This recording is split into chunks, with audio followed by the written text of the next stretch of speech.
weil der Mensch ein Mensch ist, drum braucht er was zum Essen, bitte sehr. Es macht ihn ein Geschwätz nicht satt, das schafft kein Essen her. Drum links, 2, 3, drum links, 2, 3, wo dein Platz genossen ist, weil ich ein in die Arbeit einmeinst und weil du auch ein Arbeiter bist.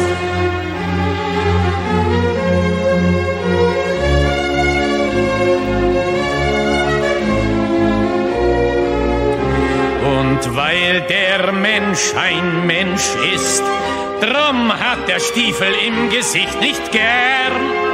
Er will unter sich keinen Sklaven sehen und über sich keinen Herrn. Drum links 2, 3, drum links 2, 3, wo dein Platz genossen ist, weil ich ein in die Arbeiter einmeinst und weil du auch ein Arbeiter bist.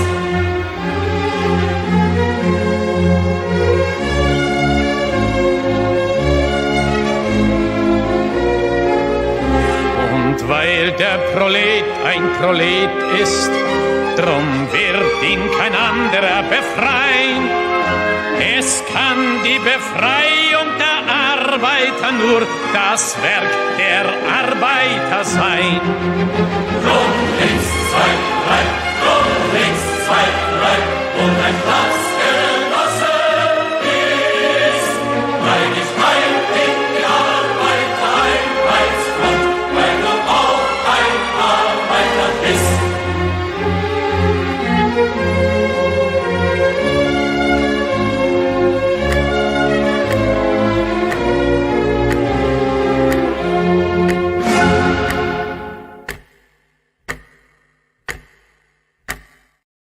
Здравствуйте, comrades. Welcome to a Sunday special socialism, because today, of course, we have another episode, a live stream from our new best friends over at Redmay. Now, Redmay love us so much.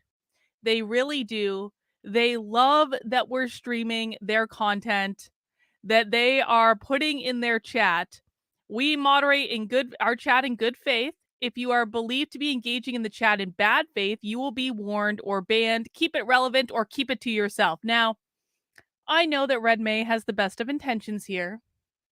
And so while we are watching their live stream with the communist engineer, the communist geographer, and the communist startup founder today, and all that's real, that's who we're watching live today. They're getting started in about 10 minutes. I am specifically asking people not to be disruptive. I want to be very clear. I am specifically requesting that we go over there. If you go over there, you don't even have to. You can just stay here. We got the chat going on our end too. No one has to go over there, all right?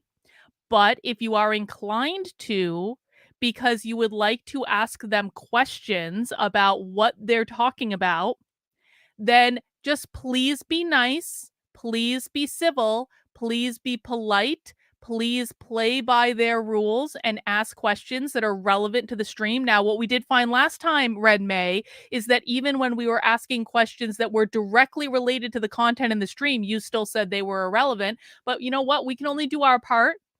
And we hope that if we show up in good faith, that Redmay will show up in good faith and actually answer some of our questions for once. Reagan says, if you go to their chat, stay respectful and ask them questions in good faith. We want to learn about their ideas. And that is the point of watching socialism, folks. We watch full form socialism. And what I mean by full form is we watch from beginning to end. We watch the boring bits. We watch the cringy bits. We listen to all of it because we want to understand what these people think and what their worldview is and what they're teaching to each other. And today we are watching a stream called We Have Never Been Post-Industrial, in which we are listening to Nick, who is a communist engineer. I didn't know there was such a thing. We are listening to Philip, who is a communist geographer. I sincerely hope that Philip will explain to us what exactly a communist geographer is, because I've never heard of such a thing. And we're going to be listening to Wendy, and Wendy is someone I have followed on Twitter for a while because Wendy is a socialist and insane, I think, not trying to be disrespectful. Wendy is a communist startup engineer software engineer and startup founder who left the tech industry to pursue a master's in inequality from the Marxist London School of Economics. So that's what we're watching today, folks. Wendy also wrote a book called Abolish Silicon Valley: How to Liberate Technology from Capitalism. So I don't feel out of line saying that Wendy is also a communist.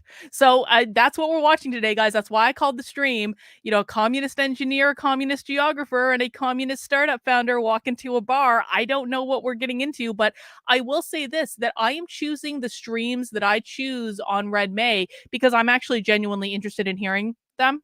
Like, it also has to do with timing. If it's a good time for me to stream, then that's obviously going to play in its favor. But if I'm basically choosing the streams that I personally want to watch. And I figure if I'm watching something on the internet, I might as well do it with friends on my channel. So we're going to be getting started, guys, in about 7 minutes. We're on Redmay's schedule here. I just want to do a couple things before we get started. At first, I want to just chide Redmay because I feel like Redmay had a golden opportunity to do an Abolish the Family stream on Mother's Day, and they really dropped the ball on that. So happy Mother's Day to all of the mothers in the chat. Happy Mother's Day to everyone, or everyone that's celebrating. I do also want to do a great big thank you over to Kenneth watching on Rockfin today. And Kenneth has already sent me in a tip, and Kenneth said, Carlin meant to send this message too. Just want to say I love your work. It's eye-opening. Yesterday's Socialism Saturday was depressing but essential. Hearing that author state explicitly that authoritarianism is good and necessary, kudos for spraying them with disinfecting sunlight. Well, I do my best, Kenneth. And of course, we are watching Extra Socialism this month because Redmay is being so kind as to put together all of these wonderful streams for us, and we really do appreciate it. And I'm not joking about that. I actually think their content is some of the very best, most dystopian socialist content on YouTube. I really do. That's why I was so excited for this. And so we are very grateful for them for doing so. Now, a couple other orders of business before we get started. Number one, we're doing movie night later. In my supporter Discord, we will be watching Killer Clowns from Outer Space, the cult classic. If you would like to join us in the supporter Discord, we will be getting started at 8 p.m. If you have never seen Killer Clowns from Outer Space, you are in for a treat. It is one of the greatest movies of all time. You will not change my mind on this. It has an amazing soundtrack. It is so funny. It is so good. It hits on every single note. And we're going to be watching that starting at 8 p.m. in my supporter Discord. How do you get into my supporter Discord, you ask? Well, it's very simple. You have to support my work through a monthly donation in some way. Now, you could become a member of this here YouTube channel. That'll get you into the supporter Discord. You could become a member of my locals community, kb.locals.com/support. You could become a supporter on my Patreon.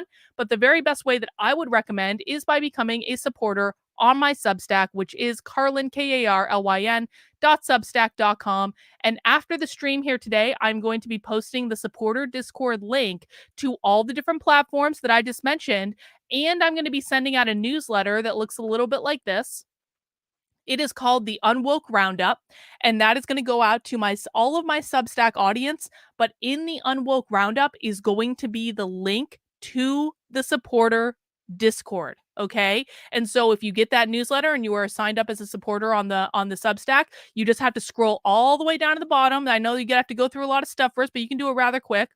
Scroll all the way down to the bottom to this here section called supporter perks. And instead, when you are a supporter, you will not see a big red box here. You will actually see the link to the supporter Discord. Come in, get into that verification channel. We will approve you. And you can come and watch Killer Clowns from Outer Space with us at 8 p.m., which is being generously donated by Kino today because he has the movie and I don't. But it's going to be awesome, guys. Like, honestly, it's going to be like the greatest night of your life if you've never seen Killer Clowns from Outer Space. So that's one thing that we're doing, and that's going to be great. Another thing we're going to do today is I'm going to do Socialism Bingo. Let me pop the bingo card in the chat. And I will pop the bingo card in the chat on the other platforms that I'm streaming on as well, just in case some other folks on Odyssey, Rockfin, or Rumble also would like to participate in bingo. And this is going to be Socialism Bingo today. Go ahead and click Generate Card. Every card is unique. And you get a free square in the middle, and then we're going for lines or we're going for corners. And if you get a bingo, just shout that out in the chat. Hi, American Legend over on Rumble. There's your bingo card, American Legend. Appreciate you being here. And we do this to pass the time, to keep ourselves interested, because, sometimes watching socialism can be a little bit boring. Let's just be honest. No offense, socialists. But sometimes you're very wordy. And so we have to occupy ourselves somehow. So that's what we're going to be doing today, is playing some nice bingo while we're doing it. Also, I want to let people know that I do have a new design in the Unwoke art store. It is my direct kind of like middle finger to the socialists, in which I'm encouraging people to be bourgeois, embracing capitalism with a dry sense of humor, because we are capitalists on this channel. We are unabashed capitalists on this channel.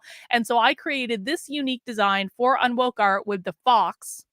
And the reason I chose the fox is not only that I kind of think the fox is my spirit animal. I have this amazing Nano Lopez foxy sculpture sitting on my desk right here. This is bronze. This is heavy. If I threw this at you, this would hurt. This would leave a mark. Let me tell you what. But I do kind of think like the fox is my spirit animal. I love foxes. I think they're the best. And foxes are clever. They're quick-witted. They will outsmart you at every single turn. That is why we have the phrase clever like a fox. And so I thought the fox could be our amazing capitalist with a little cup of beer there, of course. And so you can get the Be Bourgeois design on t-shirts. And I wanted and I have it on other colors too, but like it's just so rich and luxe that I wanted it on black. You can get it on hoodies. You can get it the Be Bourgeois mug, which I think just looks great. I can't wait to see the colors on it. Stickers, posters. If you would like something else to be in the Be Bourgeois design, please let me know. Like another piece of merchandise, like a mouse pad or something like that. Let me know, or a water bottle, because I didn't put it on a water bottle this time. But let me know if you would like it on a different design, and I will do my very best to accommodate it. You can do that by leaving a comment on this here article and letting me know how I can best serve you with the Be Bourgeois design. But this is going to be one of our signature designs in the Unwoke art store. I'm really, really pleased with it. I've got some other designs that I'm cooking up as well. Do you have just one spirit animal? I thought they showed up at different times. No, I think you can have multiple spirit animals depending on where you are in your life and what you're trying to accomplish. But I've always thought the fox was like one of my spirit animals, if I'm honest about it. I really always have. So yeah, the black is solid, isn't it? Yeah, Elena, I do believe that you can get it shipped to the UK. Let me know if you can't. We had some trouble with Canada, but I think I went in and looked at things and it should be shipping worldwide. So I don't know why that would have been an issue. So should be all set. And then we have the fox has always been my totem and spirit animal. In Japanese culture, the fox is revered for wisdom too. Well, certainly, I hope I have that on any given day. All right, guys, let's set up our sound for our friends on Redmay. And again, guys, if you are going to go over and participate in the chat on Redmay, be respectful. Please be respectful. Follow their rules. I don't want any shit posting. I don't want anyone saying, why are you engaging in capitalism if you're socialist? I don't want any of that, okay? We are not there to change their minds. We are not there to ruin their live stream. I want them to do whatever they want to do. I'm just very grateful that we get to hear it from the horse's mouth. And maybe if we're polite and ask them good faith questions about the content that they're streaming about, maybe they'll answer those good faith questions. And wouldn't that be great? All right. So think of some good questions, use it as an opportunity to dig into their ideology, not again to be disruptive and not to change their minds, because I don't care about changing their minds. I don't think we'd be successful anyway, but just to make sure that we have a really clear understanding of what these people actually think, which should be the goal of all of this. Okay.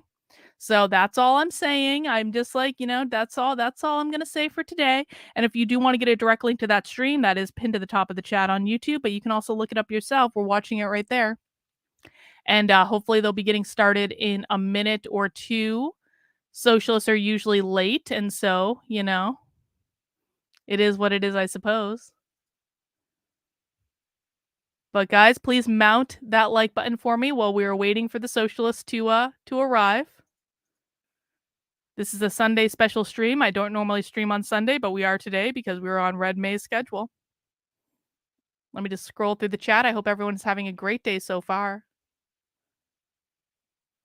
See, the anarcho-capitalist brigade is here, folks. Be ready for some serious trolling. See, I've already said I don't want any trolling. And see, because here's what the socialists do, guys. They mischaracterize everything. And every single time they will use it to try to discredit us when we're just trying to listen to their ideas. So I don't want any trolling.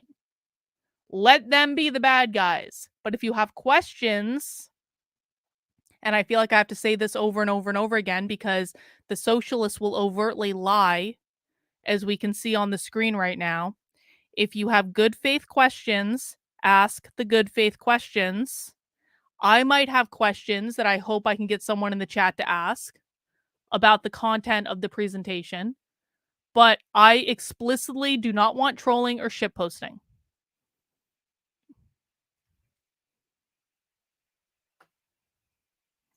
I would not consider myself to be a rand objectivist, no. See, look at that. Look at that. We had a communist come and ask a question, and I answered it. Do you see how that works, socialists? Do you see how that works? Someone asked a question, and I said, no, I would not use that to describe me. Thank you for asking. I know, Kurt, socialists would never lie overtly on video. It would never happen. The troll demon. I've actually specifically said I don't want to be a troll, but hey, never let the truth get in the way of a good lie. Why the fuck is Karlin Borisenko here laughing my ass off? Happy actually learning about communism, though, I guess. Been doing that for a while, guys. Been doing that for about 8 months. We're coming up on a year of streaming socialism almost every single week on this channel. Sometimes multiple times a week. We're coming up on the 1-year anniversary of when this started. I think we've learned a lot through Socialism Saturday. Would you guys say we've learned a lot about socialism?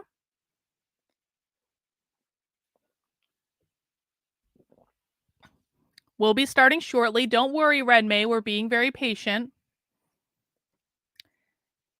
Misty says they continually show they don't actually care about human beings. They have no desire to welcome outsiders or to teach anyone but their own, but we are to trust they have good ideas. I think that's exactly right.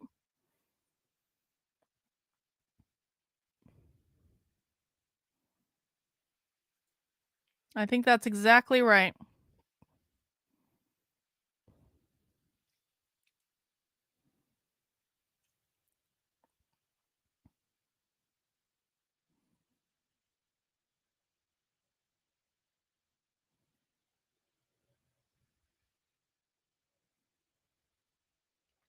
Misty says, I honestly learn nothing from the socialist. I have to learn through me so they can keep poo-pooing on you, but they are the fools. I mean, I think that's a very good point in that, like, socialist. I am literally decoding your ideology because you speak in code. You don't speak English. Most people can't understand you. I don't know why the socialists aren't more grateful that I'm quite literally decoding their ideology for people so that more people can understand what they actually say. Market says she's trying to get a rise out of us. I've explicitly said that I do not want to do that. She has no life. Well, that's true enough, and wants to troll us. I've specifically said not to. She's just asking questions. Ignore the reactionary. Why are we not allowed to ask questions? Socialists, why don't you want us to ask questions? Any ideology socialist should be able to stand up to a bit of scrutiny. And I wouldn't even say we're scrutinizing them. I would say we're asking questions in order to actually understand what you think. Akshay says, I was a casual viewer of your channel before, but since Socialism Saturday started, it is my go-to for learning about what the socialists are up to today. Thank you, Akshay, for that. I do appreciate it. Oh, we're getting started, guys. All right. Shh. Everyone be nice with the socialists.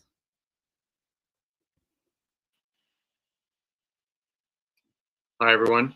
Hello. Welcome to Redmay 2020. Oh. Thanks for joining us today. My name is Sean. I'm Hi, member Sean. of Redmay. My internet's a little weird today, so sorry I look Fuzzy. one person before we started said it looks kind of like I'm trying to be in a max headroom situation, so forgive me or don't. We're going to have a really fun conversation today called We Have Never Been Post-Industrial. I've been looking forward to this for a while. I am too, Sean. We're going to be joined by Nick Chavez, Wendy Liu, Phil Neal, and Annette Ramos. If this is your first time with us, Redmay is a big tent political education group. We host live, in-person, and virtual events around communist, socialist, and anarchist politics. You're not anarchist. History and arts. You are not anarchist. You can check out more of our May programming at redmayseattle.org. And you can find lots of our previous engagements. He is reasonably handsome. Over at our YouTube more channel, handsome than most socialists. Redmay TV, which we are streaming from now. And if you like what you hear and you want to support us, you can subscribe to us on Patreon at patreon.com/RedmaySeattle. Before we get started, let me run through some of the events that we have coming up this week. Ooh. This Wednesday at 7:30 p.m., we are coordinating with a local theater in Seattle, Beacon Cinema, for a sort of larger May series that How is my sound compared to theirs? It sounds pretty good to me. And this Wednesday at 7:30, they'll be hosting Kanasatake, 270 Years of Resistance. On Friday at Vermilion in Seattle, we are going to have a sort of in-person conversation discussion, just in a wider group on work, our experiences at work, for better or worse. And it will be hosted by Michael Hart and Kathy Weeks. And it's called Perverse Attachments, The Pleasure of Work. Again, that's at Vermilion at 5 p.m. on Friday, May 19th.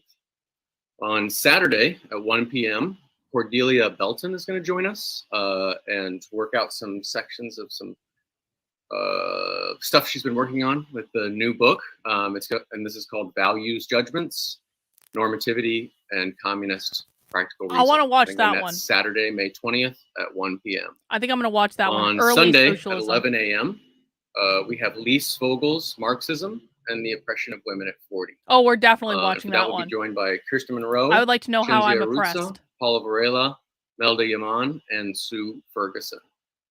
And again, that's Sunday, May 21st at 11 a.m. Thank you, Nick. And then finally, Sunday afternoon, we have Capital's Zone Defense with Quinn Slobodian, Dara Orenstein, and Malcolm Harris. And that'll be at 3 p.m. Pacific time, right? Yeah. Anyway, let's get started. We have never been post-industrial. Joining us today, we have Nick Chavez. Nick is a mechanical engineer. Communist engineer. He has working experience in R&D, product development, and manufacturing across several industries. It says Nick he's a writes communist about engineer in the engineering, bio. communism, and the relationship between the two. We have Wendy Liu. Wendy is a writer living in San Francisco. She's the author of Abolish Silicon Valley, How to Liberate Technology from Capitalism, a memoir manifesto published by Repeater Books. She's currently working on a novel. We have Annette Ramos. Annette is a bioscientist with experience in R&D and health analytics.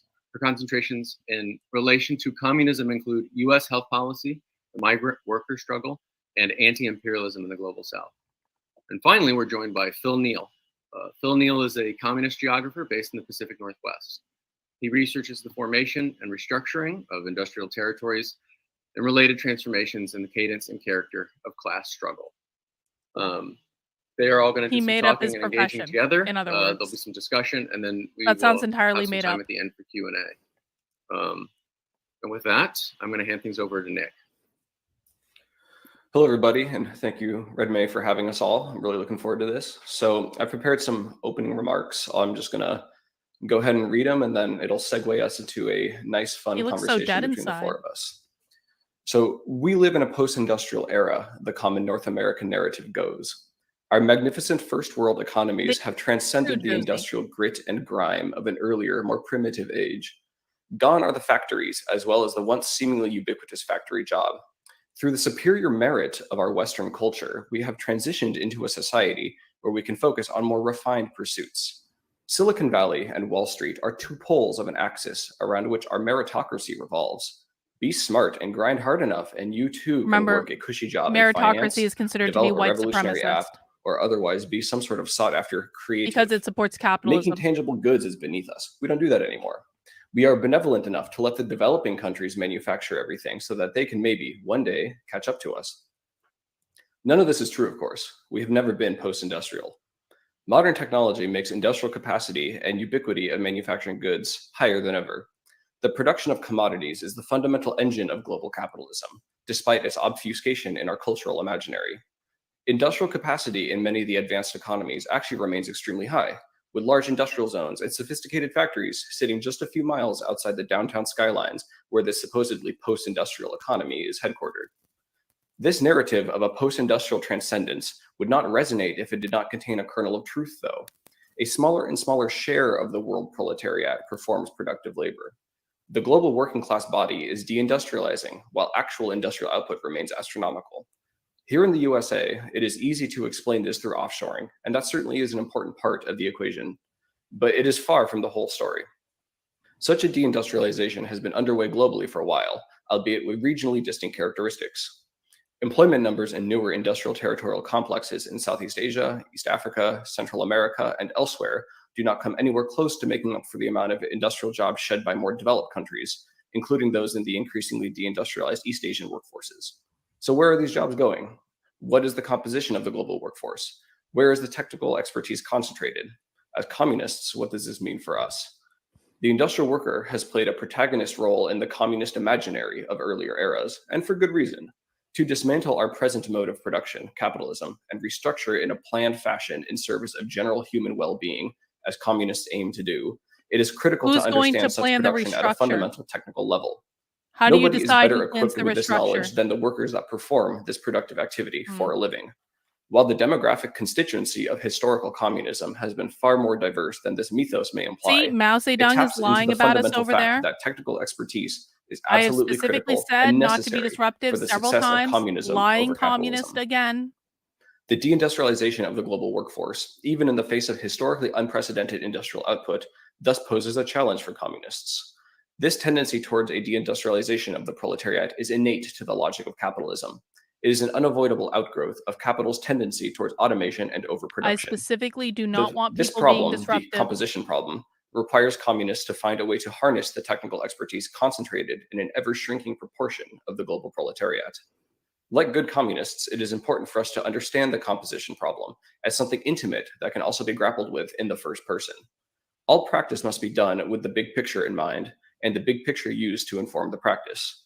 As such, I now want to turn this over to my brilliant fellow panelists with the following question. How do we, as communists, overcome the composition isn't it ironic that it's the communists that are actually being disruptive in the chat, and my people are not being disruptive. It's the communists who are being disruptive. Well, I think just to start, it might actually help to clarify a little bit about what we mean by composition problem and where this term kind of comes from. This is the geographer. We use it, because to make it accessible, especially for the audience, it's kind of a specialized term. It sounds a little bit weird. So I want to give a little bit of the background to how we've started discussing that.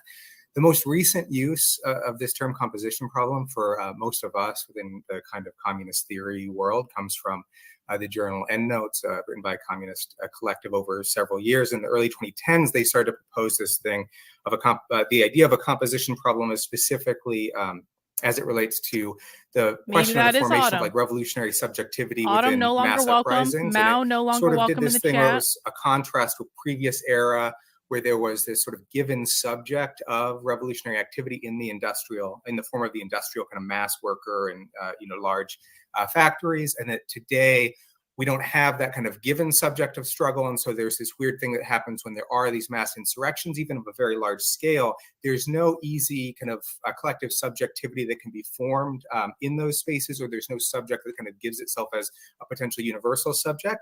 And in that sort of form, as people started to talk about it, it related to some older things that were talked about in like the I'm sorry, you're lying about us. So now you're blocked in my chat. Goodbye. The technical composition of the changing technical composition of production, and some of these questions that are, I think, a little bit closer to the way that that Nick is using the term here. So it relates to these larger scale changes in the composition, like the actual like structure of production and whatnot. But it also specifically in recent years has come to talk about this kind of problem of subjectivity and the idea that there's these uprisings, but they can't take a coherent form or have like a real revolutionary subject that forms around like some sort of given identity of some sort. So that's some of the background. Now, I will say, and Nick mentioned a little bit, that idea that there was this subject back in the traditional movement, a traditional workers movement, is, in my opinion, and according to most of the more rigorous kind of historical research into the period, is just a myth.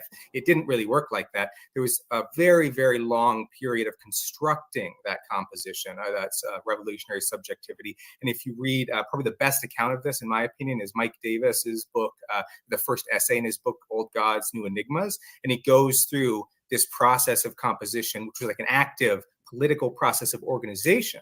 But then even at the height of, when we look back and we say, oh, look at the 30s or the 40s or whatever, or the 50s, and we look at these big working class struggles in places like the US and Western Europe, and if you go over to their chat and lie about me, workers in these big you will be blocked here, because I'm not putting up with this shit anymore. Communist parties, et cetera, et cetera.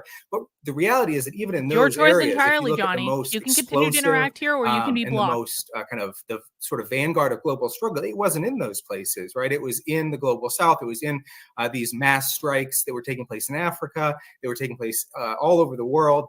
And we're not really accounted for in that traditional narrative of like who that mass worker was, because those strikes were led by people in, just to give like a very rough breakdown from most of sub-Saharan Africa, it was basically people in what we would currently call the logistics industry. So it was like dock workers, porters, people who carry stuff, railway workers, things like that.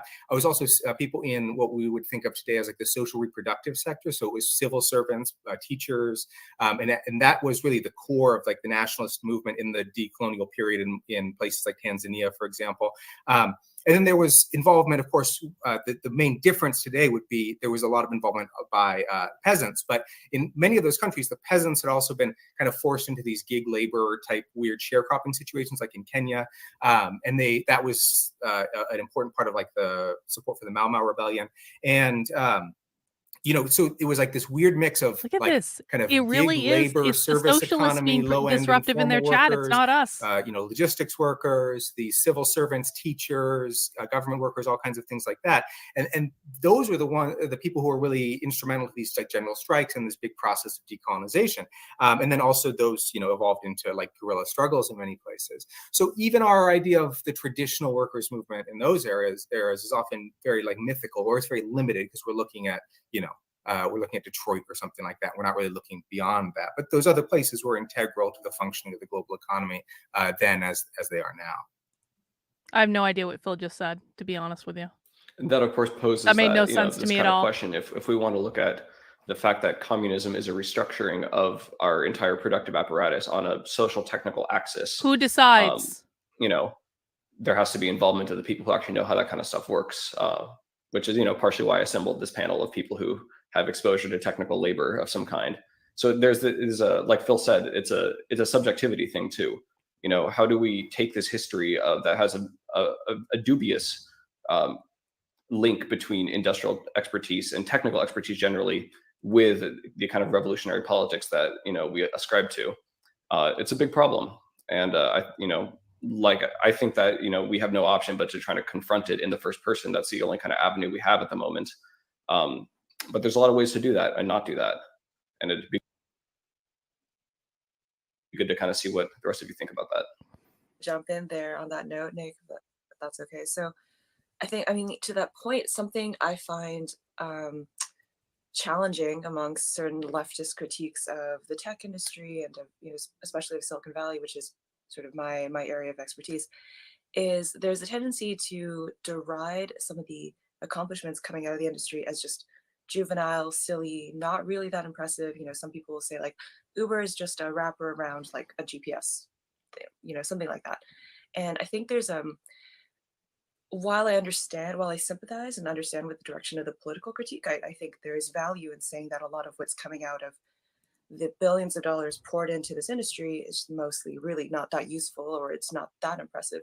Still, I think there's a sense in which critiquing without understanding the complexity of what's being developed misses just how complicated our productive infrastructure is. I mean, both in terms of, we have this very complicated industrial base, and on top of that, we have an even more complicated, in some ways, software layer on top of everything. And so everything that we take for granted, this streaming service we're using right now, that is incredibly complicated, and that takes the work of a lot of people who have studied and thought about this and are collaborating with each other. And that's not something that the left should simply just say, oh, well, that's just easy. I mean, it's not easy. It takes a lot of work. The problem comes when capital tries to claim credit for these achievements. And I think what the proper response to that, as people, people who believe that capital should not claim credit, is not to say that, oh, this is not that impressive, anyone could do this. It's to say, this is really impressive, and the people who work on it are able to do so because they benefited from the collective advancement of technology, for humanity, and they've benefited from an educational system, collaborating with other people. And this is something that we should think of as an achievement that really belongs to the workers who've built it.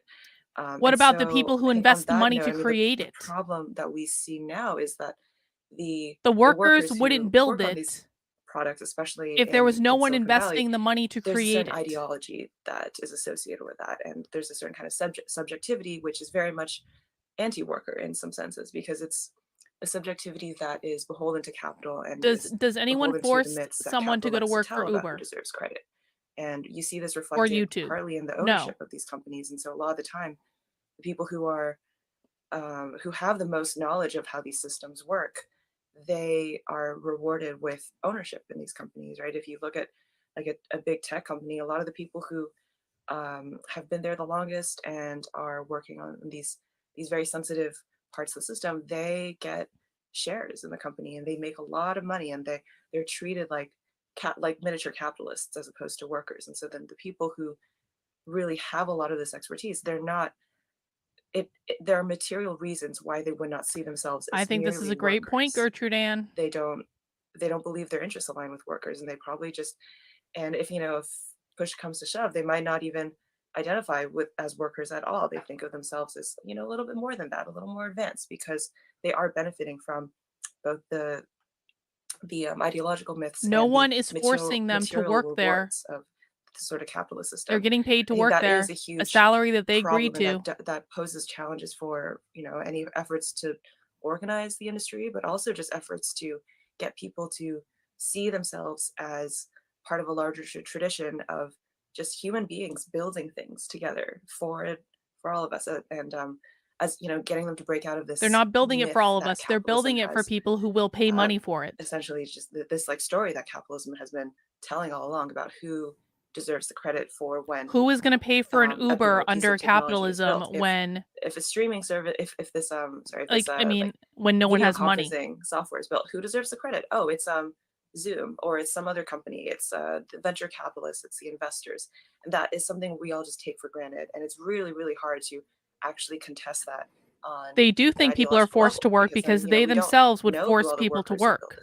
We don't think so. They're projecting their desire to force people to work onto what's going on now. No one's forced to work. What challenges they had to overcome to build it. We just know the name of the brand, maybe the name of the founder of the company.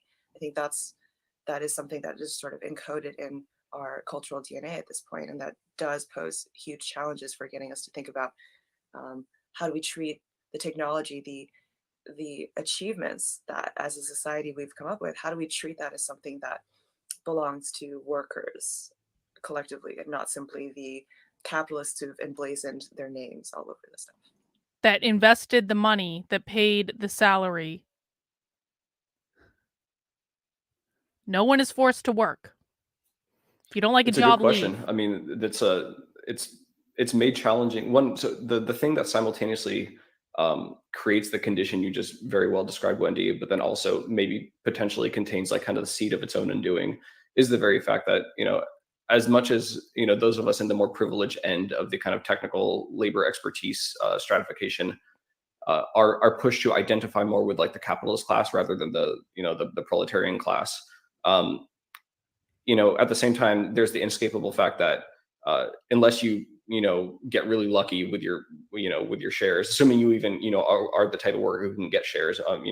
Most engineers and scientists are not, but even if you get really lucky, unless you get really lucky, you are still effectively a proletarian, albeit maybe a better off one than the average, in your geographic area. And so there's this kind of tension between like the work we do is very much the work we do as engineers and scientists, and there's obviously going to be characteristic differences between those two. Annette, you're probably more equipped to speak on that than me, but it's you're still dispossessed of the means of subsistence. We're still part of that historical lineage of being shunted off the ability to support ourselves outside of the kind of market relations foisted upon us by capital. And so there's that tension, and some people kind of realize like, oh my God, like why am I identifying so hard with the capitalist class when at the end of the day, like I'm the one getting laid off and having my my salary frozen while they're the ones that get to get their golden parachutes and shit like that.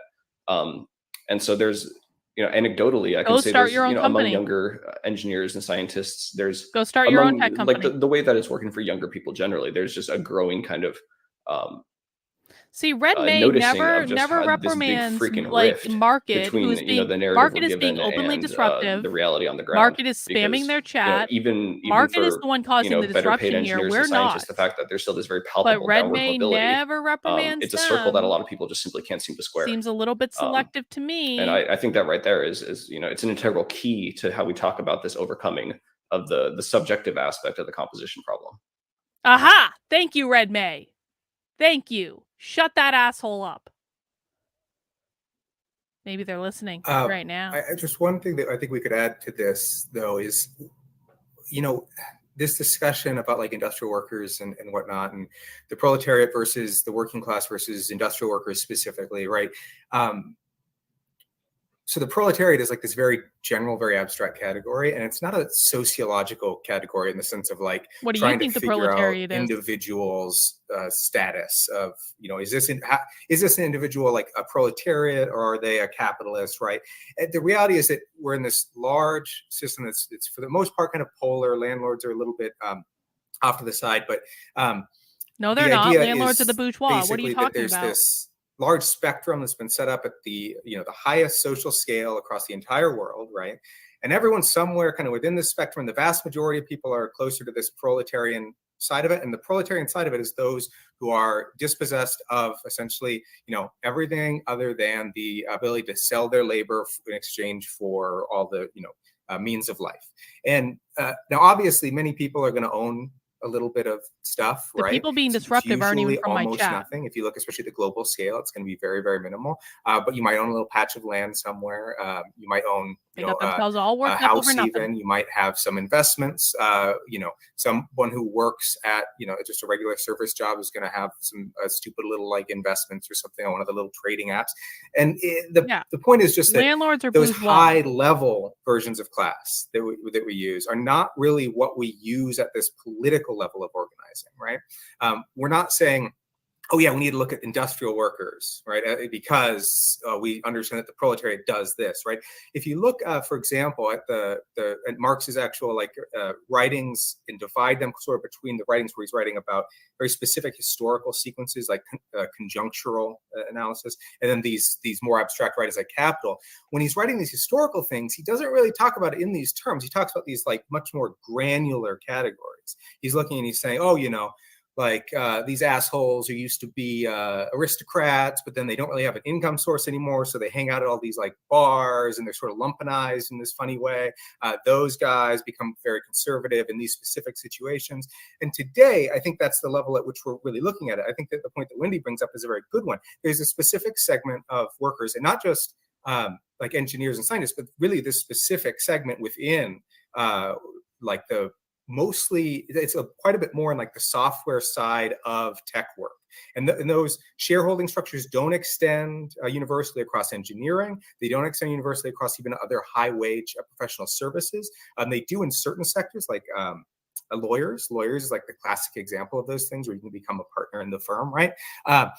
Those sort of granular categories are really relevant, where we're going to say, hey, maybe these people who are very tempted by these sort of shareholding structures, right, that makes it much more difficult to organize, or it makes it less likely that they'll be attracted to these sort of politics. But you're going to see in these other engineering and science sectors where you have this general kind of like weird de-skilling, or this this bifurcation of the labor structure within firms, where they kind of get they're being put into lower positions within the firm, or they're working like gig labor stuff, or having to switch jobs all the time.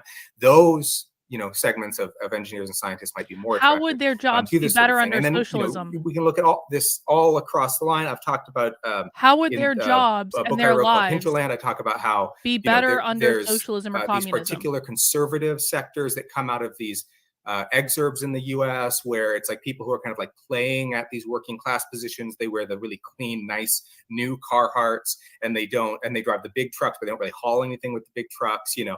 And they work these jobs that are sort of like working class, but realistically they're like mostly just a labor manager, or you know, they're a contractor who's employing mostly migrant workers or something like that. But then they can drive their big truck and wear their fancy Carhartts that don't get dirty, and then they can pretend that they're working class. And then ironically, you can go to Portland and you can see all these fucking hipsters wearing the same Carhartts, because it's like a working class like thing, because they see it performed by this particular you know, segment of people. And so there's these granular levels of class expression and class experience. That's what we're really talking about when we're talking about organizing and these political projects, and when we're talking about organizing among engineers and scientists and other industrial workers in all over the world, right? We're talking about these much more granular cultural expressions of class, and looking at, you know, where is there the most interest. And I totally agree with what Nick said and what others have mentioned, where we've seen a lot more interest, right? We've seen a lot more interest coming from people across science and engineering, and even within tech, about communist ideas, about socialist ideas, about anarchist ideas, right? You're not anarchist. Also this weird thing that happens, which I think would be great to hear other people's experiences with this. When people from those backgrounds kind of try to enter these spaces of like communist theory or leftist spaces in general, I think there's kind of a weird thing that happens, where there's kind of this rejection on the one hand from the, I don't know, whatever you might call it, like the grassroots or the pre-existing like activists in those spaces, of a lot of these people, because they maybe get this sense that they're like higher class background or something like that. But I think that there's also this weird thing that happens, and I'll just like attribute this more to engineers. It's not really true, but I think that there's a more of a critical attempt to think through some of the questions that are posed in leftist spaces. You haven't a lot of even thought through your own questions, those leftist spaces don't actually think about in that way, and haven't considered very systematically. You won't and then there's even this sort answer of weird questions. animosity that gets generated from basic like embarrassment, where it's like, well, you haven't thought about how like the food system works in like these concrete ways, or you haven't really thought about, you know, this like ABC process of like breaking down some are of jobs these going to be questions of assigned productive under infrastructure. communism? Like, do you really think that we can all grow food in our backyards? Like, I don't have a yard. Like, what, you know, those sort of those methods of breaking down a complex question right into these smaller components. I mean, that's just a normal part of scientific thinking. When those get applied to these leftist spaces that, to not be too mean, right, are full of a little bit more of a fanciful type of thinking. How do people eat under capitalism? They have to work. If you don't work, you don't eat. Who assigns the jobs under capitalism? Or excuse me, let me rephrase. How do people eat under communism? If you don't work, you don't eat. Who assigns the jobs under communism? A lot of things that we've talked about on this exact topic. Who decides what jobs people do under communism? I'll do some talking. Let's see. Who specifically? Yeah, no, definitely in terms of like joining these smaller, more local grassroots movements. Communism is forced labor. Capitalism is voluntary labor. Communism is forced labor. World, like restauranting, to someone in a specialized position. It's definitely an interesting transition. I do currently participate in these local organizations, and yeah, there's definitely like an amount of animosity that like occurs. I like just in North Korea? Not to do workers get to choose in North Korea and like speak too much, because it's not that I feel like I'm some kind of higher power or whatever. I just don't want people to think that. Yeah, it's very interesting. I'm still struggling with how to navigate that myself. Under communism, if you don't work the job they want you to work, you don't eat. On an anecdotal level to most of these people, since I under communism in Mao's China, if you were part of the wrong family, you didn't going to college eat. And becoming a bioscientist. Yeah. One thing that I think is worth pointing out is, and Phil kind of alluded to this earlier. Who decides what jobs are necessary in the community? It's not that every single and who assigns those jobs? Or and what if people don't want to work those jobs? Is going to have the same kind of experience. You have at the very top of the totem pole, you might have the kind of Silicon Valley tech workers that I'm literally asking you questions right now, bro. Based on what you said, there won't be any jobs in the capitalist sense. People do whatever work is necessary. Mechanical engineers. Who decides what jobs are necessary in the community? People in my Who profession assigns those jobs? Do people get to pick their jobs, or are people assigned those jobs? What if people don't want to work those jobs? What happens when people don't want to work the jobs that you give them? Treated a lot better, I guess you could say, than in my experience, how I've seen bioscientists get treated.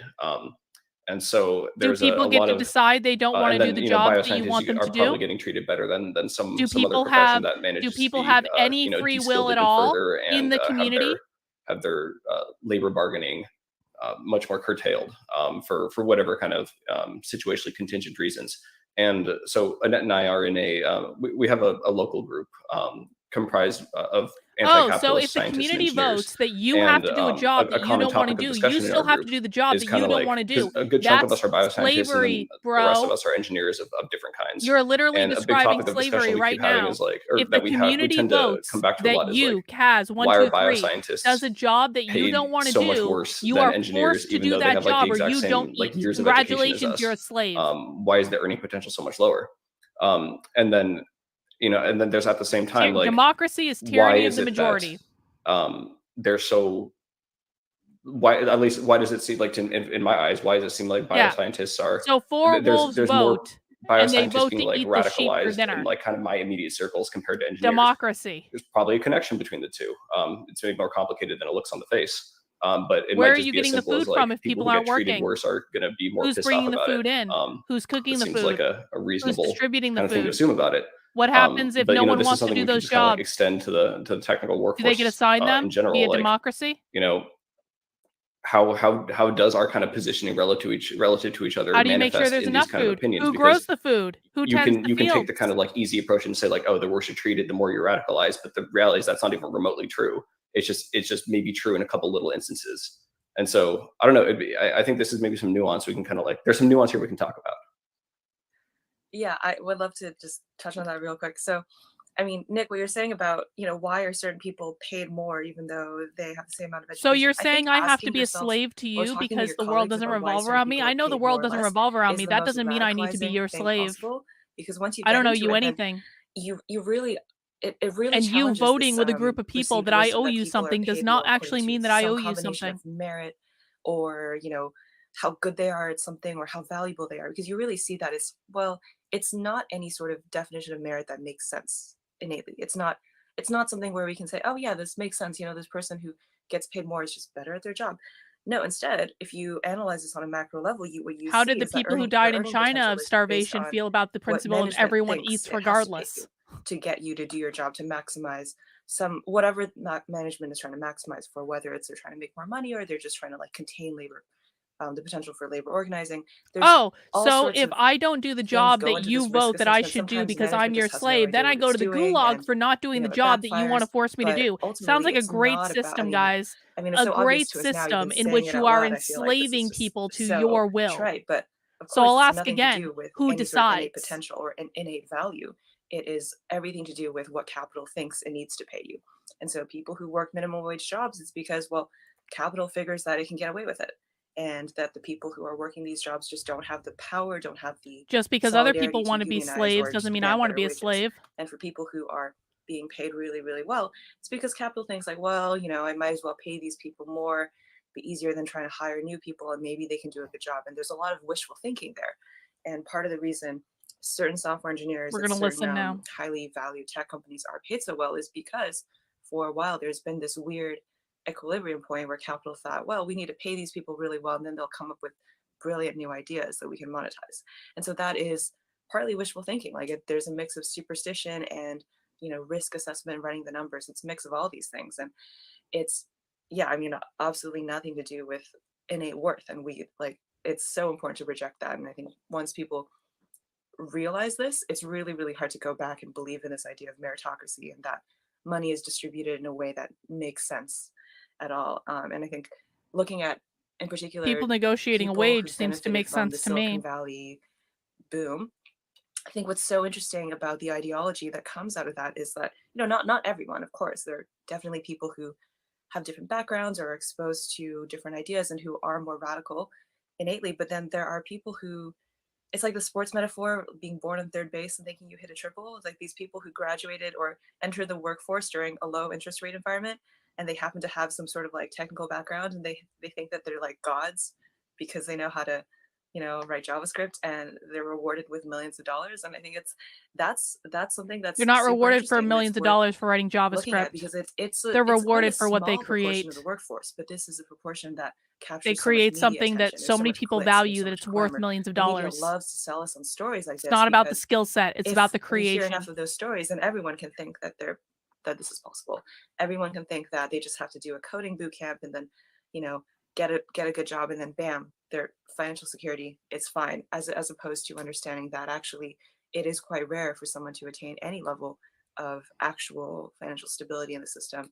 And, you know, as we were talking before about people being dispossessed, I mean, most people are dispossessed of all but just the ability to sell their labor, but they don't think of it that way because there's such a strong cultural narrative of this idea that if you have technical ability, then you can make it in this industry because there's so much money, which really just obscures the fact that there aren't that many people who are making a substantial amount of money. And the people who are, I mean, their jobs can be taken away from them. We're seeing with and you can also leave and go do another job in Silicon Valley. We've seen no one forces anyone to work for anyone else. I think this is really unsettling people's trust. You are not guaranteed a job, but you can go get a job, or you can start your own company. You can do whatever you want. But you're not a slave. It's everyone around them, everyone who sees their projects cut, who sees their coworkers being let go without any good reason, just because of the larger macroeconomic climate. I think this is really undermining people's faith in the system in a way which might be good in terms of, you know, radical organizing potential, but also it can have negative effects if people start thinking, well, I don't want to rock the boat, you know, I don't want to risk my job, this is kind of scary, I should just do my job and not think too much about anything potentially unsettling. So yeah, it's an interesting time, and I think we're going to see some sort of interesting subjectivities and coalitions emerge out of this time, because on the one hand you have a very like mask off moment for capital, where capital's just like, well, you know, we never really cared. You're literally telling me I have to be your slave under communism, or I'm going to go to the gulag and not eat, and you're saying that capitalism is worse? Please, bro. Please. Just brutal admission of what capital is doing. But on the other hand, you have a moment where a lot of workers are worried for their future, and rightly so. And so then I think it's, you know, it's not totally clear to me what we're going to see out of that, because this feels like a moment where anything is possible. I want to quickly jump in before giving other people a chance to continue. But when we're talking about, you know, who gets media attention for being kind of at the forefront of this kind of technical expertise ladder, I want to give a shout out to the undersung Chinese process engineers of China, not of the world. But yeah, because, you know, if we're talking about who, you know, if we name assume one that successful socialist the more talented country you are, the better you'll get paid. One successful that socialist myth is country. Completely immediately shattered. One. By looking at, you know, if you go to China, which you know, despite undergoing the same deindustrialization process that the rest of, you know, the global workforce is on the whole going through, China still produces like an insane amount of the world's stuff, and that stuff doesn't just get made magically. There's a ton of people, you know, putting in blood, sweat, and tears into making that happen. And the highest Bot doesn't have a concentration job. of Are you starving? manufacturing engineering, just raw Bot is sheer not skill, starving. know-how, and ability is in China, like hands down. Like it's not even a contest. Part of that's just that they have, like 1 point something billion people, so like that kind of skews the numbers. But like, the sheer density of manufacturing engineers there and process engineers, and like the fact that between all of them, they know how to make probably like literally anything. And then if you look at their pay compared to the pay of a manufacturing engineer here in the United States, obviously it's going to be and like China is so successful that it's some of the biggest companies in China. And, they have workers literally jumping off the roof, killing themselves because of how much they hate their jobs, and have to hang nets outside their buildings to catch the workers who are throwing themselves off of the buildings to kill themselves because they hate their job so much. That's China's capitalism for you. Want to give a shout out to all the global South engineers who are really good at their jobs and get no media attention for it. Wouldn't it be nice if they had a choice? To kind of add to that, because part of and could just Sean gave a little brief introduction, but part of the work that I kind of did formally when I was in grad school, and I don't know if someone has it, they can link the dissertation that I wrote about this, but I went and did a bunch of field work and interviews. I speak Chinese, and so I went and did a bunch of field work and interviews in the Pearl River Delta and the industrial zones of the Pearl River Delta, kind of at this peak level of industrialization, right as they were coming and beginning to deindustrialize, and factories were moving inland in China, and they were also kind of moving overseas. And then into the second portion of my work, I learned Swahili, and I lived in Tanzania, and I did field work in Dar es Salaam, looking at one of these emerging industrial zones. So that's just the context of some of what I'm going to say, just having talked to some of the people that Nick is kind of mentioning on the ground, and then also, assembly line workers and things like that. But going back to what Wendy said, actually, I think there's this very interesting question where we often also kind of take for granted this idea that there's these forms of technical expertise. How many people starved in China? Of like kind of bootstrapping and going to code boot camp, and being able to build up some technical skill, or like you go to college and you can build up some technical skill. But I think a lot of us don't actually think about what the background to some of that, right? Where do these large social scale amenities of technical expertise come from? Where does technical expertise at this social scale emerge from? Like, how do we get technical experts, right? Where do these people actually concretely come from? Now, China is a very interesting example because 80 million people think starved in China. Industry went there because there was cheap labor. Yay, that's socialism. Sort of true, but there's been cheap labor all over the place. Labor was much cheaper at the time in a bunch of other locations, where it was just as cheap in a bunch of other locations, right?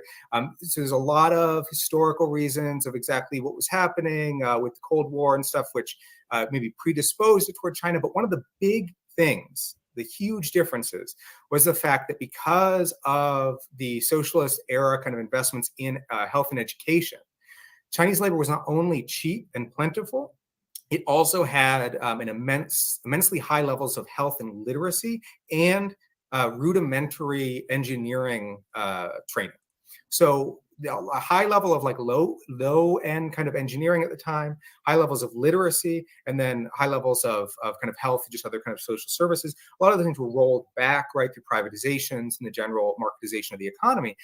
But one of the things that has persisted in the process of industrialization has been a very intentional attempt to build up technical training systems, right? So the reason that you have all these engineers is because you have both this immense system of trade schools. This guy's dissertation is 500 pages lower level long. Engineering education within university systems. And then, so a lot of just public investment, right, in these sort of things. But public investment 500 is pages often, long. in China, it's not like just the state doing this stuff. It's actually this weird, complex process where there's a bunch of there's a bunch of financial investment into a certain area, and then local governments are attracting businesses to those areas. They're taking cuts of that, but they're also they're leveraging land values on global financial markets and within the Chinese kind of financial market. And those leveraged land values then become a form of debt that's used to finance these sort of schools. So it's not like the government just paying for this stuff. It's like this complex financial process. But it roots back to accumulation. It's fundamentally, it only happens if you have private investment coming in to have capital accumulation going on.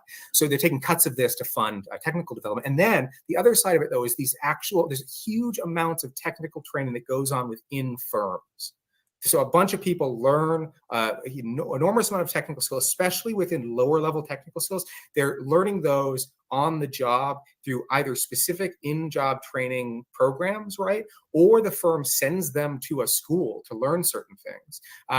And then you get also just that normal, like every day, you're working under somebody and they're showing you how to do things, right? There's this kind of, especially within a higher level kind of tech stuff, there's a lot of that older style, artisanal guild style transfer of knowledge that does also happen. So because industrialization was concentrated, I think that's a good interpretation, Yasmin. So much in East Asia, you had a huge movement of a lot of that that actual training infrastructure that occurs within the firm was also kind of located there. So you have on the one side this massive kind of social investment in those things, and on the other side you have this this actual process of industrialization, right? And that's become a huge focus. If you look at the increasing attention on industrial policy, like in the U.S., like under Biden, and Biden is really it brings kind of the full manifestation of a lot of these Trump era policies of kind of trying to bring industry back, right? There's actually been some attempts to do that. I think Biden's an extension of Trump. And it's not, the prospects are not very good given just like high wage rates and all this other stuff. But when you look at the language, the discourse around it, Financial Times released this documentary series. It's really bad. Yes, this is a great but point. They go around and they on interview the job a learning bunch of is different people in normal. different sectors, trying to bring can't back learn everything in college. Right? And so that's kind of what makes it bad. The person who runs it is like really just kind of an idiot. Like they have all these very funny ideas about what caused offshoring in the first place, et cetera, et cetera. But they go and they interview all these like very folksy capitalists, right? Like this guy in Iowa who's like, oh, I don't like the big corporations. I just want to sell my corn on the market. And it's like, well, I wonder what sort of communists put all those tattoos on. It's very Phil's funny arm. Because all those people, one of the things that did they do it out of the goodness of their own heart when they paid in food? Run like cotton spinning factories in the U.S. One of the things that they talk about consistently is like, oh, we've lost all these kind of skills and this kind of artisanal capacity where we train people up and we give them these good jobs and they're not just like have this sense of fulfillment. Because all the tattoo artists I've ever been tattooed by are very capitalist. Like skills and stuff like that. Extremely so there is this kind of weird sense in these kind of right-wing narratives of bringing back industrial policy and reindustrializing the U.S. That are part of global imperial conflict and all that. There is this weird sense that some of these capacities, this kind of like large scale production of like technical knowledge has sort of been lost in certain locations. But when we're talking about this, I really think we do want to think about like, where do people come from in general? Well, he certainly paid a lot of money through capitalism to rebel against the capitalist system. But at the more general level, I want, we all think that we're individuals or whatever, which, fine. We are, but the ideas behind that, so much of what we are and who we are is structured by these very large scale forces that are kind of, puppeting our lives and we have very little control over. And it's not that we don't have any control over it, right? Because we have influence over the social system that we're embedded in, but we do, live in a society. And that's like the fundamental thing. That's like the fundamental point of communist theory is that we live in a society, right? And so we have some influence Phil wants over that everyone to belong to everyone else. Society that can disrupt it, to influence it, and someone should ask that in different directions. Phil, do you think in a society everyone belongs to everyone else? Social, right? Can someone please ask that? We have to think about where are people coming from? Like why, why do we only have this many engineers? Like it's not that hard to make them. Are people individuals, or does everyone belong to everyone else? Why do you try to get in these programs and there's like only so many slots? Like what is the actual limit? In some fields, it is kind of like high tech, like super high level fields and like theoretical physics and stuff, right? You do have a problem where you have like one guy who can teach people how to do the thing, right? And then that guy has to do his research and teach, and so there are some limits of these, like these concrete kind of limits. But in a lot of fields, it's not like that. It's just like the real reason is that, like you're not going to get paid as much if you teach it, and so you have a shortage of teachers in a lot of engineering fields because they get paid like shit. Not really that bad. I mean, it's really good pay, but compared to what they would get paid in the private sector, they don't get paid anything, right? So we produce these people. We produce technical skill at the social level.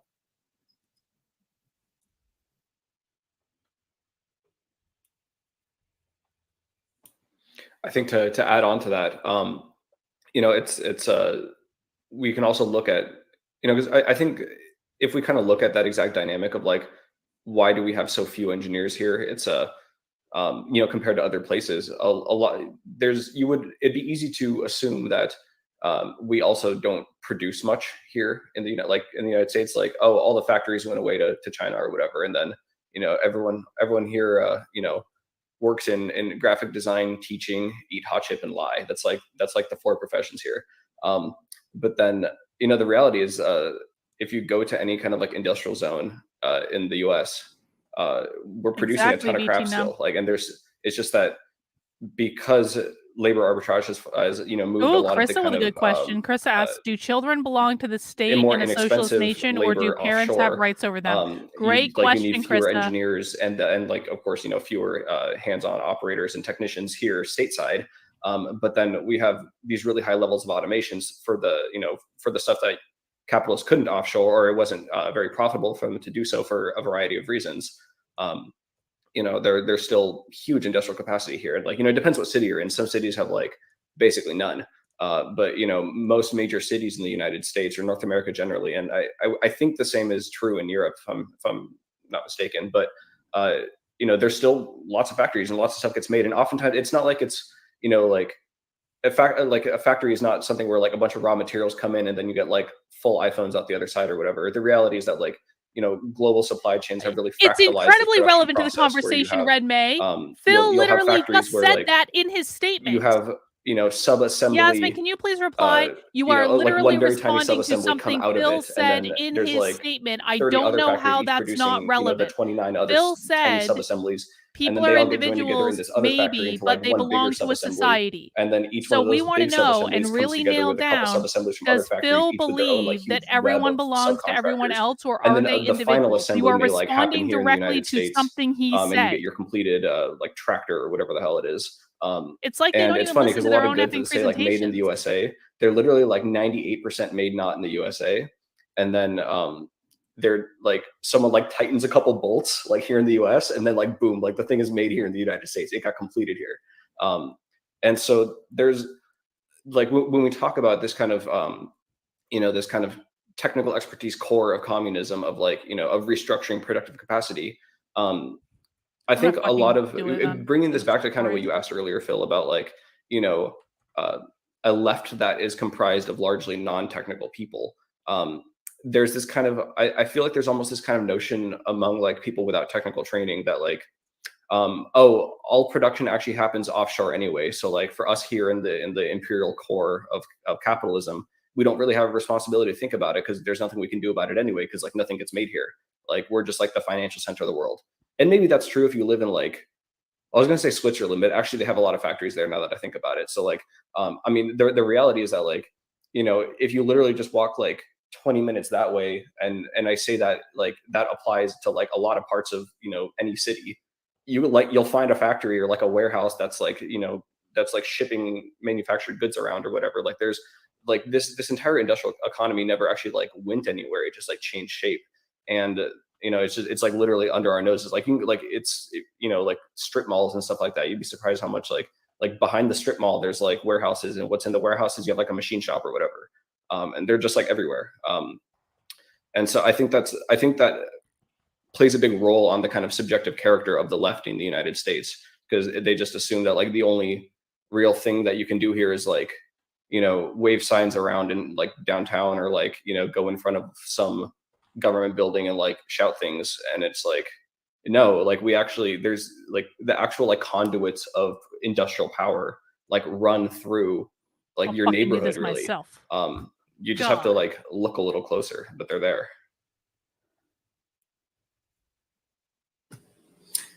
I feel like there's this kind of shared delusion that capitalism kind of thrives under, where we just like forget those things are here and they exist, especially as technical workers, because like what was said before, we don't really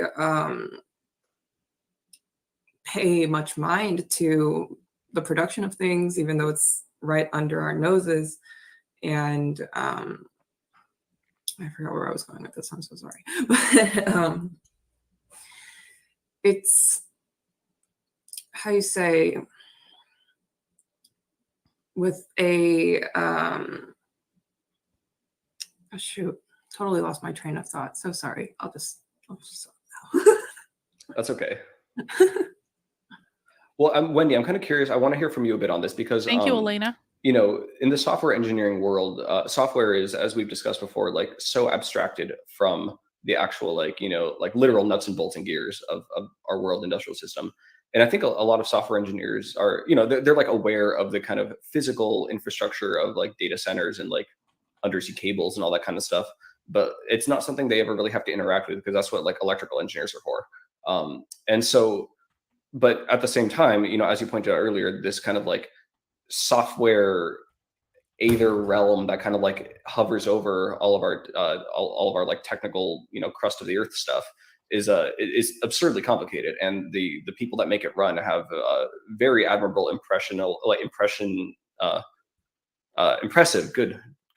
impressive skills.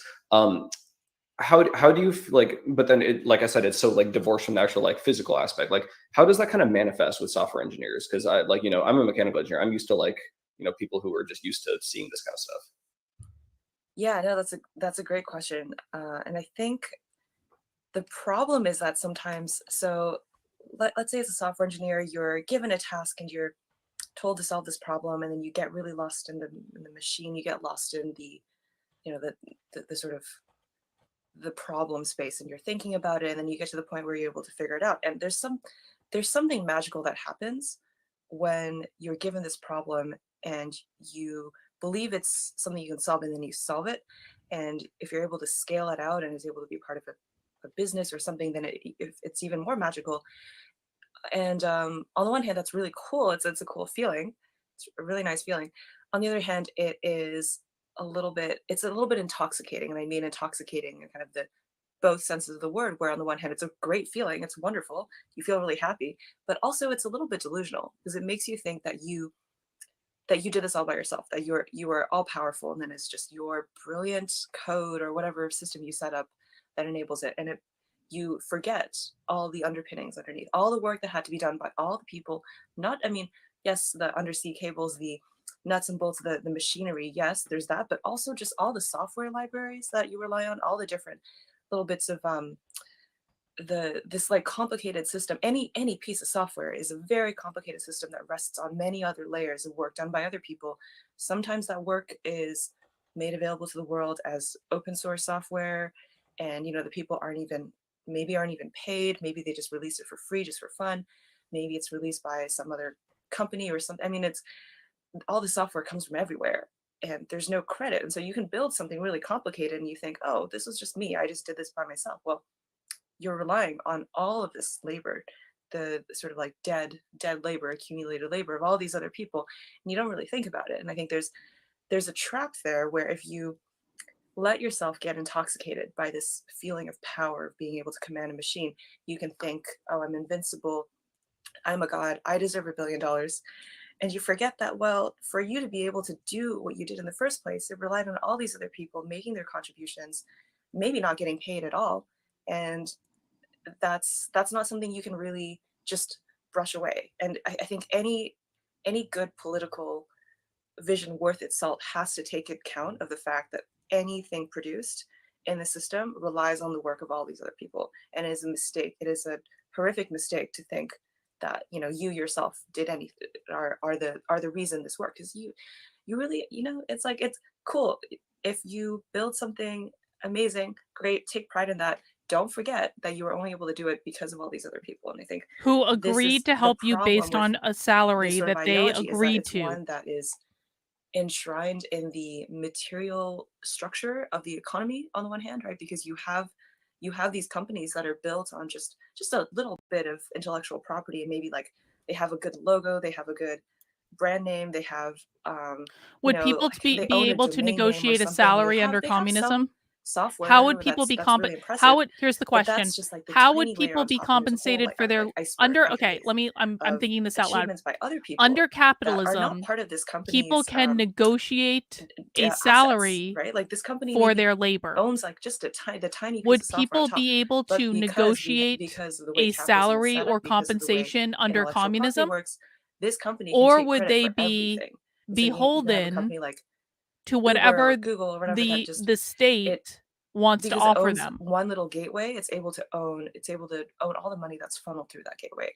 And so I think that's the problem with software, where there is the ability to just make one tiny thing on top of everything else, and then you can own all of the money that flows through that, and you gain outsized power. And the people who work in that kind of industry and who have seen the way the money flows to that industry, I mean, it kind of they seems to become me that obsessed with this idea communists that it's thought like, oh, that you know, they I could be built really this little thing successful on under top, and capitalism, therefore failed being I really deserve, successful under $1 capitalism, billion. and now are mad that they're It's not just getting the credit that they feel it's that weird. they are entitled It to makes sense under on the one hand. It makes capitalism, and sense so that they such an want to ideology take is capitalism going away to from everyone else. be so So they're using common, so prevalent capitalism to among compensate for their people own, who or are they're in this blaming industry. capitalism rather to But it's also compensate for their really own personal frustrating, failures. because I think anyone who has worked in software is very aware that they would not be able to do anything without the work of all these other people who came before them and who are working alongside them and building all these tools and make things easier. And so, I mean, we've seen in a sense, the de-skilling of software engineering, because things you can do a lot more with a lot less experience and effort. Thank you, Reagan. Precisely because of all the other people who've thought about, like, how do I make this thing easier? How do I create this library so that someone who's never written code before can make, a website or set up a complicated process from scratch in like 2 minutes? That takes people's work and effort, and that's not something we should just sweep aside as, you don't sweep it aside. You pay them a salary. De-skilled. Like, no, it took people to build that, and like we're all very lucky. We're all very lucky to have a system where it's easier to write software, and we just have to remember that that system did not come about thanks to capital, and it did not come about just magically out of thin air. That came about as a result of people who put in this work, and people who are not compensated and probably will never be compensated. And so the only real way to actually compensate this work is to, effectively have, exactly, collective Benjamin. ownership of the means of production. But maybe that's going too far. I don't think it's going too far at all. I guess what I'm noticing from our discussion is like there's this overarching theme of like, I guess, as Phil said, where do people come from? And we find this across many industries, like most notably the farm food industry, where nobody knows where their food comes from. And it's really people who farm know where the food comes from. Is that word disheartening? It hurts to know that it's only people in cities who don't know where the food comes from, Annette. Consumer of people who live in rural areas outside of the city know where the food comes from. I promise you. Overall company corporate part of those food production companies, they don't know how to farm the food themselves. But that's just an example. So yeah, overarching theme of the people who actually have the skills to build foundations of these companies. And going back to the question, anyone who's ever been to a farmer's market knows where the food comes from. Why do so many people not know where people come from? I don't know. We live in a society. A man and a woman fall in love and they want to have a baby. Here. That's where babies come from. But it's true though. It's funny that you compare, Wendy, I mean, you call it dead labor, because I mean, it absolutely is, like all these existing software libraries and stuff. It's obviously that's Marx's original usage of the term was with, more kind of traditional industry, but that same kind of attitude you just described is very common in, more kind of classical engineering that deals more with hardware based stuff. And it's funny watching, or if you're a mechanical engineer and then you're talking to the 60-year-old ancient engineer in the office who's been doing this forever. I say he because it's almost always a guy, because it's a very sexist profession. But he'll always be like, oh, back in my day, we didn't have all these fancy 3D CAD programs on computers. We had to draw all of our machine parts 2D isometric views on physical paper. There wasn't companies just making these certain so you mean capitalists made technology better to make it easier to be capitalist? Whole world of microelectronic components that you can just buy little pre-made chips, and you just slot them right onto your circuit board, and then someone paid way less than you will solder it together, and then boom. Yeah, I kind of feel bad for Annette, honestly. Back she's on drugs. No offense, but she really does. Maybe she just woke up. She needed a nap. I don't know. But there was the engineers and the technicians at companies had to do a lot of, building a lot more things like quote unquote from scratch, like in-house, versus now where like, because you have this very fractalized system, everything you tend to buy as many things off the shelf as you can, because they're almost always manufactured with like these huge economies of scale, depending on very cheap labor, usually in another country. And then you minimize like the assembly difficulty that you have to do in-house. And this is, a lot of like older engineers were trained in like the era of vertical integration, where companies wanted to have everything in-house for, it was just a different era in capitalism. But then, things started shifting for a variety of reasons, and now it's not the case. And then kind of like Annette was saying about, our food, like very few people actually know like where the food comes from and everything. Very few engineers now know how to like, if you hand them just like a pile of scrap metal, how to like build an engine out of it or whatever. Like, I mean, very few people probably actually know how to do that. I'm sure there's some YouTuber who does like in his garage or whatever. But, like now engineers have to be like very, very specialized and like usually tend to get very niche. And this is just as true like in, as I understand, in software engineering as it is in like mechanical, electrical, chemical engineering, whatever. And it's because instead of having like, 100 engineers who all know how to do more or less the same thing, you now have 100 engineers who each know how to do like 1/100th of the process, but super well. And it's it creates this kind of challenge for our politics of like, if you start, you can't just abolish capitalism worldwide like in one go. It'll probably start in one specific geographic location, and this kind of fractalization of supply chains makes it really tricky to have, like forget all the like inputs you need. Like let's say you somehow manage to miraculously have all the like material inputs you need to like manufacture not even advanced goods, but just like intermediate complexity goods in like one kind of like corner of a state in the US or something like that. There's a good chance you're not going to have like all the expertise you need local to that area. Like there's a very good chance that like, nobody there is actually going to know how like a very specific, how to smelt down a very specific type of, material, or like how a certain like piece of electronics, like a little like electronic component. Yes, is because he actually spent made. years of his life building a system that allowed him to do that. Then you run into the other fact, like you have the equipment to do it and everything. How many hours was he working when he first started? It's tricky. I mean, food is obviously the more important thing. It's kind of it's a lot more important to life than iPhones are. But it's a problem that doesn't just happen at the level of food. It's like it's literally the entirety of the supply chain has this kind of problem. In capitalism, just made me spill water all over my desk. The de-skilling thing. I mean, it's a double-edged sword. Communism seems to think that overnight success is like a thing, and that people don't have to work hard. They just wake up one day and everything's done for them. That's not how things work, guys. Like maybe they don't know what a computer is really. They don't really know what assembly is, but that's fine because they can do their job because of all the tools that are out there that allow them to build something very specialized, very niche, and be part of a much larger system. So the problem with that is, well, on the one hand, it is kind of an impressive, amazing thing that there are all these tools out there that allow people to, that allow an overnight success that took 20 years. So quickly. That's impressive. On the other hand, of course, this will be seized on. So he paid money that people labor. agreed to accept as a salary. If labor at any point gets to build to scale, can just say, well, and no one forced anyone to go to work for him. Write this like complicated thing. They made a trade. He gave them money. They performed a service. We're just going to train them for a little bit, and they can use these tools that make it very easy to build things.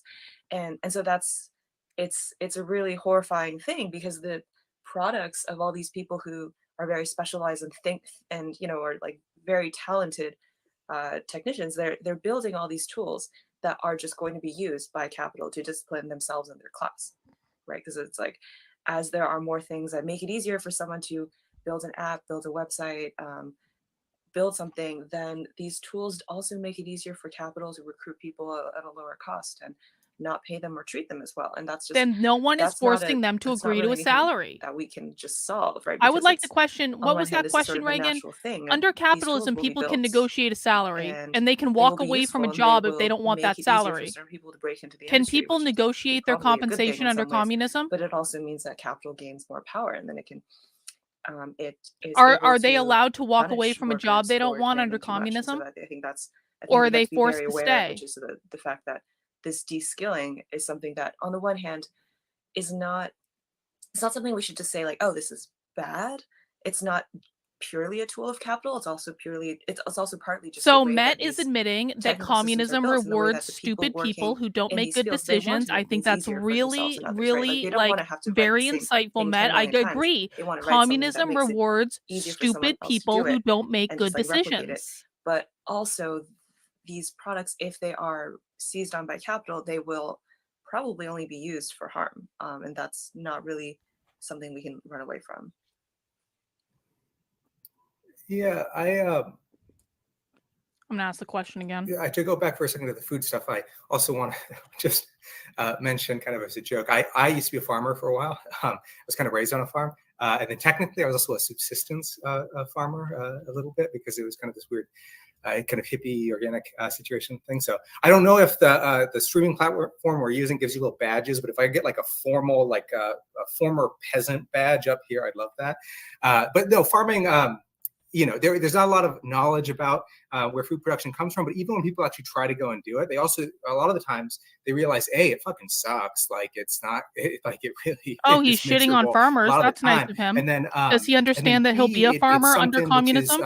These sort of small scale artisanal farming sort of situations, it's really very different than these larger, you know, larger scale agricultural production, which is very industrialized, you know.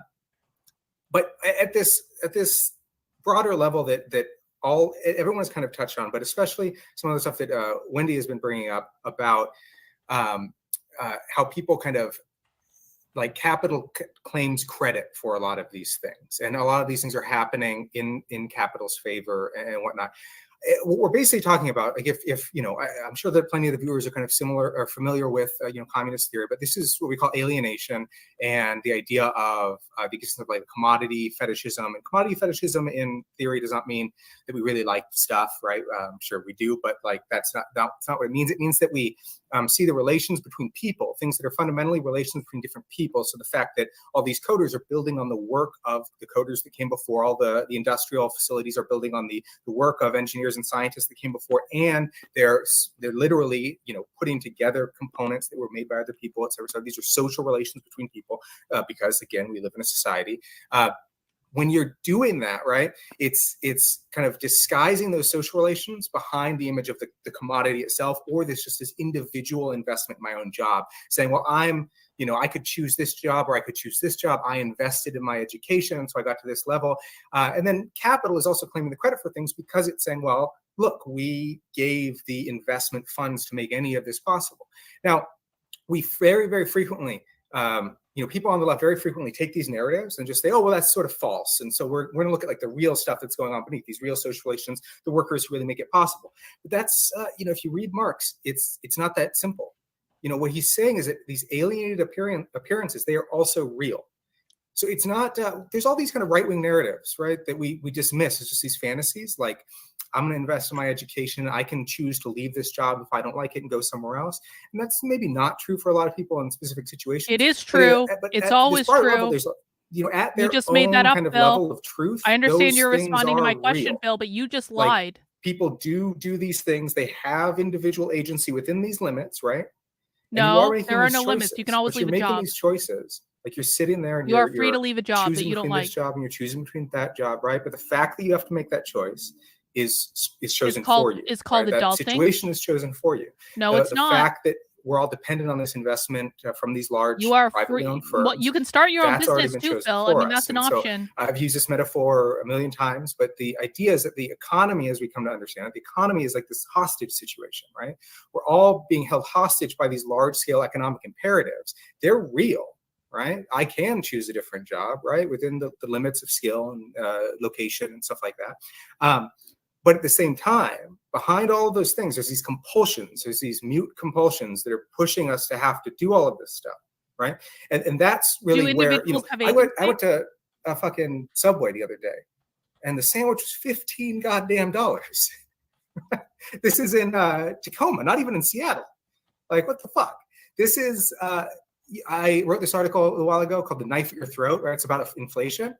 And that's really what that is, right? You have this idea that like, I have to buy this goddamn sandwich for $15.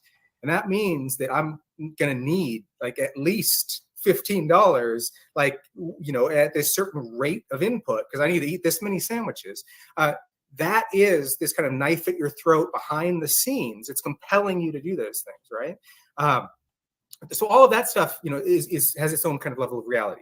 Now let's look at the other side really quick.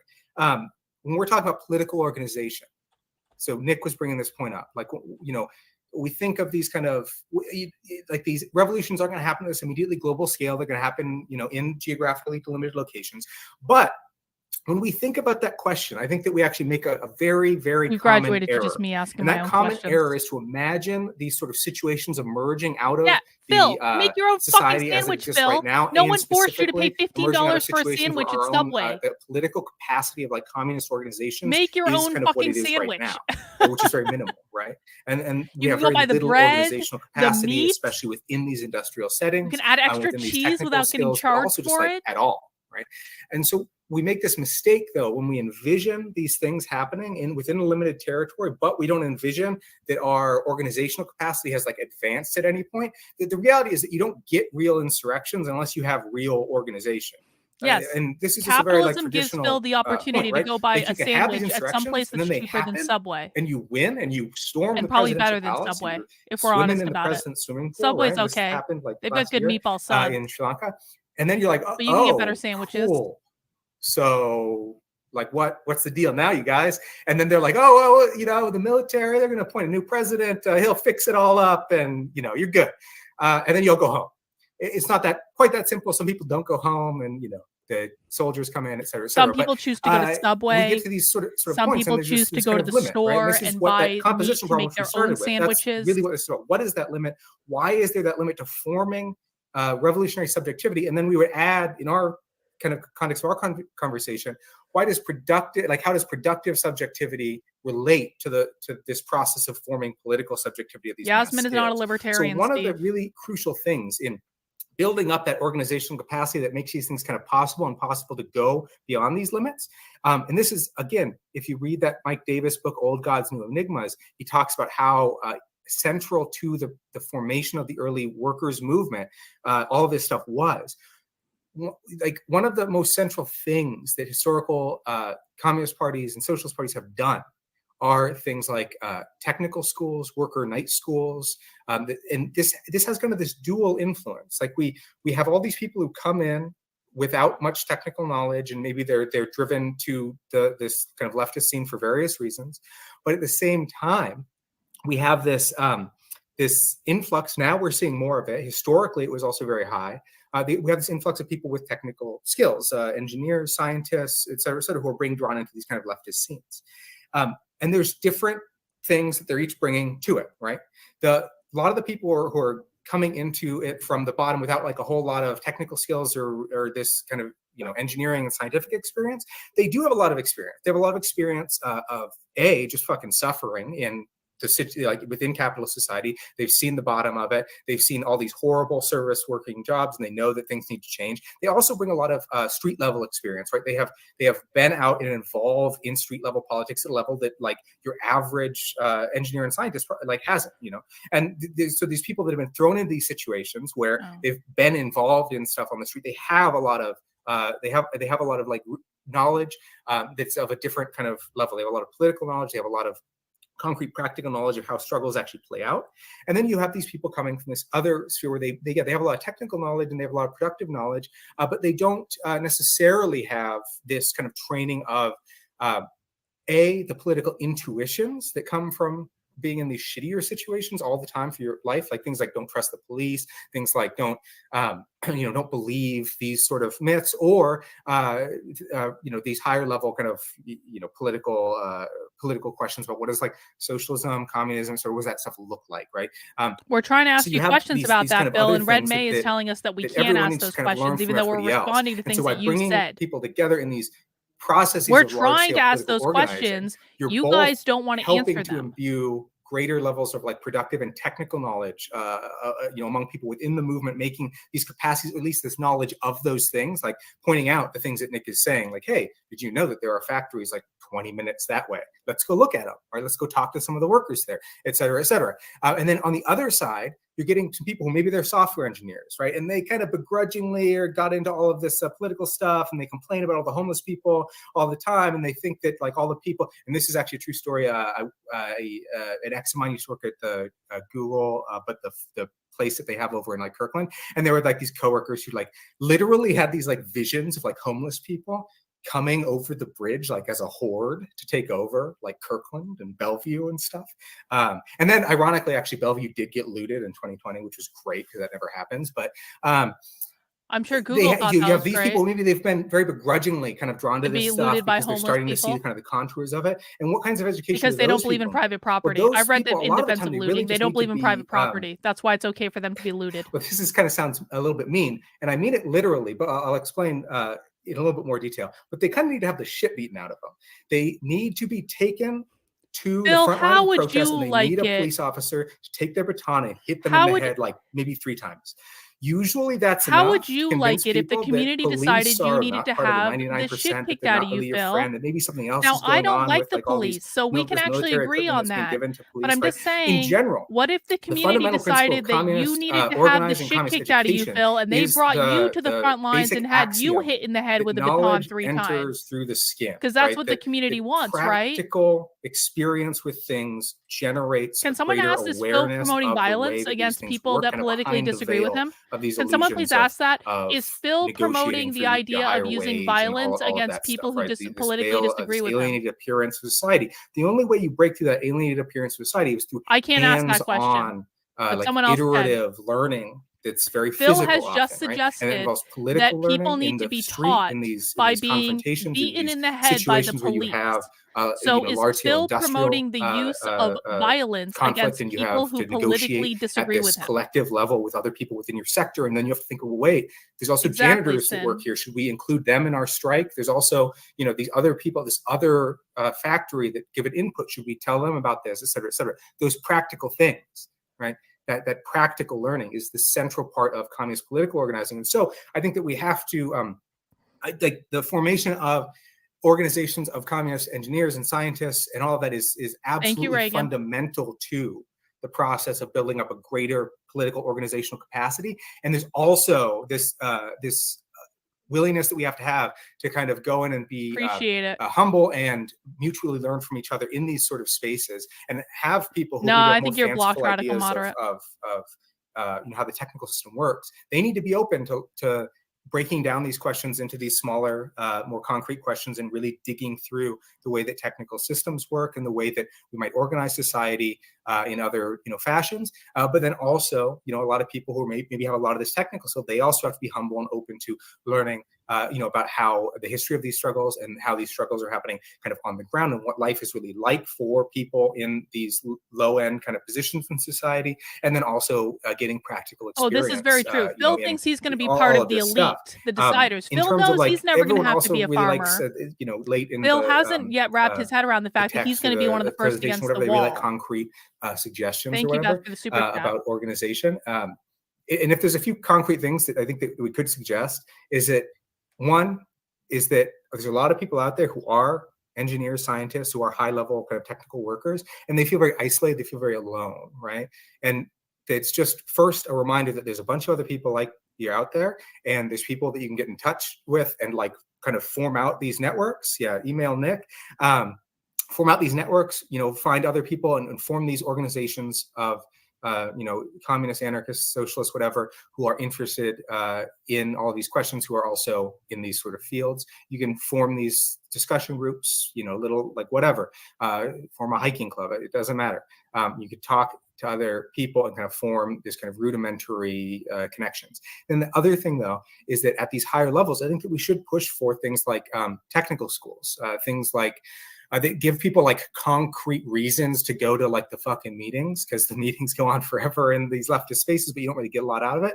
But if you kind of create some infrastructure saying like, hey, here's a bunch of software workers, and we understand that like a lot of people out there there's a lot of demand for like learning some of these skills like rudimentary coding or whatever. So we put together a very basic coding course, and you can come, we can talk about, left wing, we can talk about communist shit, but then you can also concretely learn how to do, some of this stuff. I've done this a little bit with like data science classes, because there's just a huge demand for that stuff. And I used to teach statistics. So those are like some, more concrete kind of organizational sort of, ideas that we can have on this technical side of like, what should people in these positions be doing, right? I just want to know if Phil wants to be a farmer, if the community assigned him to be a farmer. Would he accept that job, or could he say no? I think it's a pretty basic question. I think that was all really well put. Thank you, Phil. Indeed. Let's answer some questions. I'm seeing here in the private chat, we have a bunch of the Q&A questions starting to Excellent. pile up. Do we want to get to that now? Yes. What do you guys think? Answer the questions. Yes. Sean and Mahim, should we start the Q&A now, or should we kind of keep blabbing for a bit? Q&A. Yes. Okay. Cool. So I'll take the first one because it has my name on it. So the question says, Nick, elsewhere you've compared low mix, high volume, and high mix, low volume manufacturing. No one Could asked you talk that. about that a bit in relation to this conversation no one today? fucking asked that. And that if anyone else has anything relevant to add, they can do that as well. So that's yes, directly I'm relevant to a asking lot in of good this. faith. So If the community assigned Phil to be a farmer, would he accept that job, or would he say no? And would he be allowed to say no? Please read it first off. But secondly, a super quick summary of these concepts. So when you're manufacturing stuff, there's kind of you can usually consider a given manufacturing line to be either low mix, high volume, or high mix, low volume. And it's pretty much exactly how it sounds. The volume are you producing a low volume of things or a high volume of things? And then mix is like the diversity of parts coming out of there. So yep, they're planting mass manufacturing, as it's kind of commonly understood in like kind of the public imaginary, is almost always going to be low mix, high volume. Per usual. You're producing a small variety of things. Like you're producing basically like the same thing like over and over and over again, or like a very small, like very related family of components or assemblies. And you invest in a lot of what's called it would be called fixed capital. You're investing in a lot of physical tooling and infrastructure that, when paired with the right process development, basically lets you minimize variability as much as you can over manufacturing a high volume of things. In what this means in social terms, because we're not commodity fetishists. We understand that this is primarily a social what a great relationship, question. not a relationship between objects. Well done. Means that you have a very intensely stratified expertise distribution in this manufacturing line. You have a small number of engineers and Except it's not a debate. That's a really nice try at gaslighting, but we're not debating here. We're asking the questions about their ideology. They're the ones who design the manufacturing line. If they don't want to answer them, that reveals that they are incapable of answering the questions about their ideology. Develop the process to make parts in this style, and then you have a bunch of line operators who you don't want. If you're a capitalist here, you don't want these line operators to be making decisions. You don't want them using their judgment. I don't care if the line operators make decisions. It makes no difference over large numbers of parts. It's going to mean high scrap rates, and things not working right. They're going to be out of spec. Those line operators have good ideas. It's a very regimented style of manufacturing. The opposite of that here is high mix, low volume, where you have you may still have a lot of fixed capital invested up front, but it's in machinery that is very flexible, and you produce lots of different parts. So an example would be like a machine shop, where you're using mills and lathes to Yep, Yasmin is asking good questions about sandwiches. Anything out of like a hunk of metal, or like a 3D printer farm where you can print like literally anything within the printer's capabilities. And the difference here is that there's still a labor expertise stratification. I'm not going to lie. We still have like engineers and then really bad operator technicians.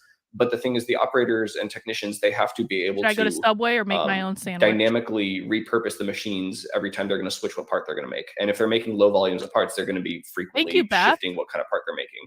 They may have an order to make like 10 of this like manifold. Farmers have to be real smart in order to succeed. And they work so hard. Later, they got to make like 30 of this like farmers work incredibly hard. And they can use the same machine, but like different materials, different I grew up around them too. My best friend lived on a family farm. They have to be constantly like lived on a family adapting farm to a variable situation, which requires a lot more expertise than if you're like a line operator doing kind of super regimented mass manufacturing. And so to keep from droning on too long about this, the relevance to all this to, you know, our style of politics is that out of these two configurations, which one is more amenable to reconfiguration right now? In the context of some a communist, some pepperoni, some provolone. The advent of a communist system. And it's obviously the high mix, low volume one is more amenable to it. But of course, you know, the economies of scale, and I mean economy here of like, you know, material and like labor time, not necessarily money, because we don't, you know, we're communists, we don't care about that. The, you know, like mass manufacturing, that's still important. And, you know, is the efficiencies of that is what let us have like the material abundance required for a communist society. But those are harder to reconfigure and would be, in my opinion, less integral to communist strategy in the short run. If anyone else has anything to add to that, then please feel free. Otherwise, we can probably go to the next question. Next question, please. All right, next question, I guess.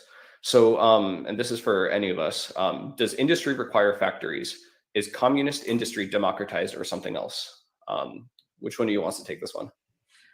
I would actually love to just jump in on this and maybe expand the scope of the question, because I think there's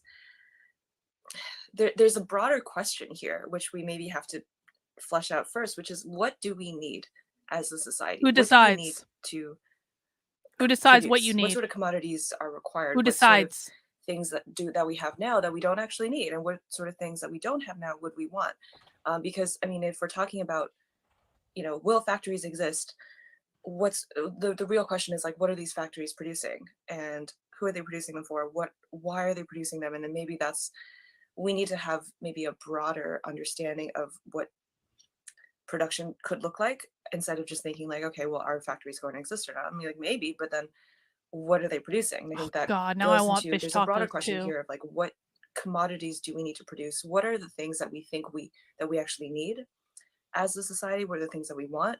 And you know, going back to the Subway sandwich thing, I mean, maybe there's the question we can ask is, will there be Subway sandwiches under communism? Who decides if there's Subway? I'm not asking this, you know, maybe some people like to try to get Subway. an actual yes or no answer. This is more of just like a rhetorical question.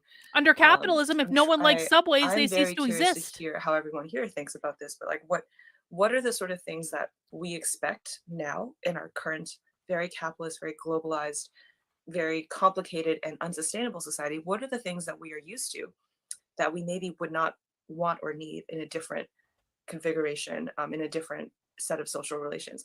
Because I mean, we take for granted that you can just walk down the corner and get a Subway sandwich, even if it costs $15, and that maybe the ingredients come from all over the world, and maybe it's made by someone who's paid minimum wage. To what degree is that something these people are pissing me off? So I'm taking things into my own hands. I'm asking the questions myself. You're welcome to ask questions as well. Sparkling water? Do we need refrigerators? Do we need televisions? Maybe the answer to all these questions is yes, but at the same time, I think it's worth remembering that the things that we think we need in our current system, a lot of that is just based on advertising. It's based on media. It's based on these cultural practices, these norms of what we think we need. And it's very possible to imagine a world in which we transition to a time when we don't believe that we need these things anymore. And who decides? I think that is a question that's worth asking. Just, you know, how much of the desire that we have for certain types of goods and ways of living are things that would go away under a different social system? Do we need the ability to, you know, go on cruises all over the world? Yes. Do we need the ability to fly everywhere, like every weekend? How much of that is actually necessary, and how much of that is just this demand that's been inflated by advertising? Have you ever been on a cruise? Cruises are great. Prop up its profits, and you know, how would we want to reconfigure society if we were able to redesign it, or if we were able to even like slowly tweak it? And I think that is something worth asking. In terms of actual factories, I mean, I defer to people who know more about factories, but I do think that it is worth asking ourselves before we think about, like, you know, what sort of factories do we need? It's like, what sort of things do we need? What do we want these factories to produce? And what is the trade-off we have to make between getting the things that we need or the things that we want, and being sort of ecologically sustainable and not, you know, wasting too much effort on things that are ultimately not really necessary. She didn't answer the question of who decides, of course. I can talk a little bit about the factories side of this question. Who Before decides? I do that, I also want to add a level of this of determining these needs this question of like, what do we need, and also how do we figure that out? And we at this kind of collective scale, the question also kind of asks this idea of, is it like is industry democratized, right? Or some of these decisions democratized about what to produce, how to produce, and in a sort of, yeah, I would say it's democratized, but democracy is sort of a messy word, and it's, you know, if you look at the history of democracy, democracy has always been a form of elite rule. Like there's only, I agree, democracy is a form of elite rule. Who decides? The democratic element ever applies to. Like, this is classic Athenian democracy. It's like 2% of the population, and everyone else is like not part of that, right? And that's how it works globally, right? We have these liberal democracies kind of up at the top, and then everyone else below that is kind of like not really fully in a democratic system, or their vote doesn't apply to like that whole kind of global system. Whereas the people in those democracies at the top, maybe they can have some influence over like the interest rate, which then decides the prospects of like all of these countries across the global south. But the point here is that rather than democratized, I would say it's like deliberative in these specific ways, where there's some form of deliberation that needs to happen within these industrial systems about what gets produced, how it gets produced, how that form of production structures relations between people within that like industry and outside the industry, within the community where production is happening, et cetera, et cetera. But the fundamental right, or you know, if you want to think of it like a fundamental axiom of social organization under communism, and this is saying specifically communism, I also believe that the idea that you kind of immediately implement communist social relations through the process of communization is a little bit too simple, and there's like this more complicated thing that happens in this kind of process that involves a lot of other stuff, other moving parts. It's too complicated to get into here. But if we're talking about like communist society proper, the fundamental right, the fundamental axiom of organization within communist society is the fancy way of saying it is non-domination, right?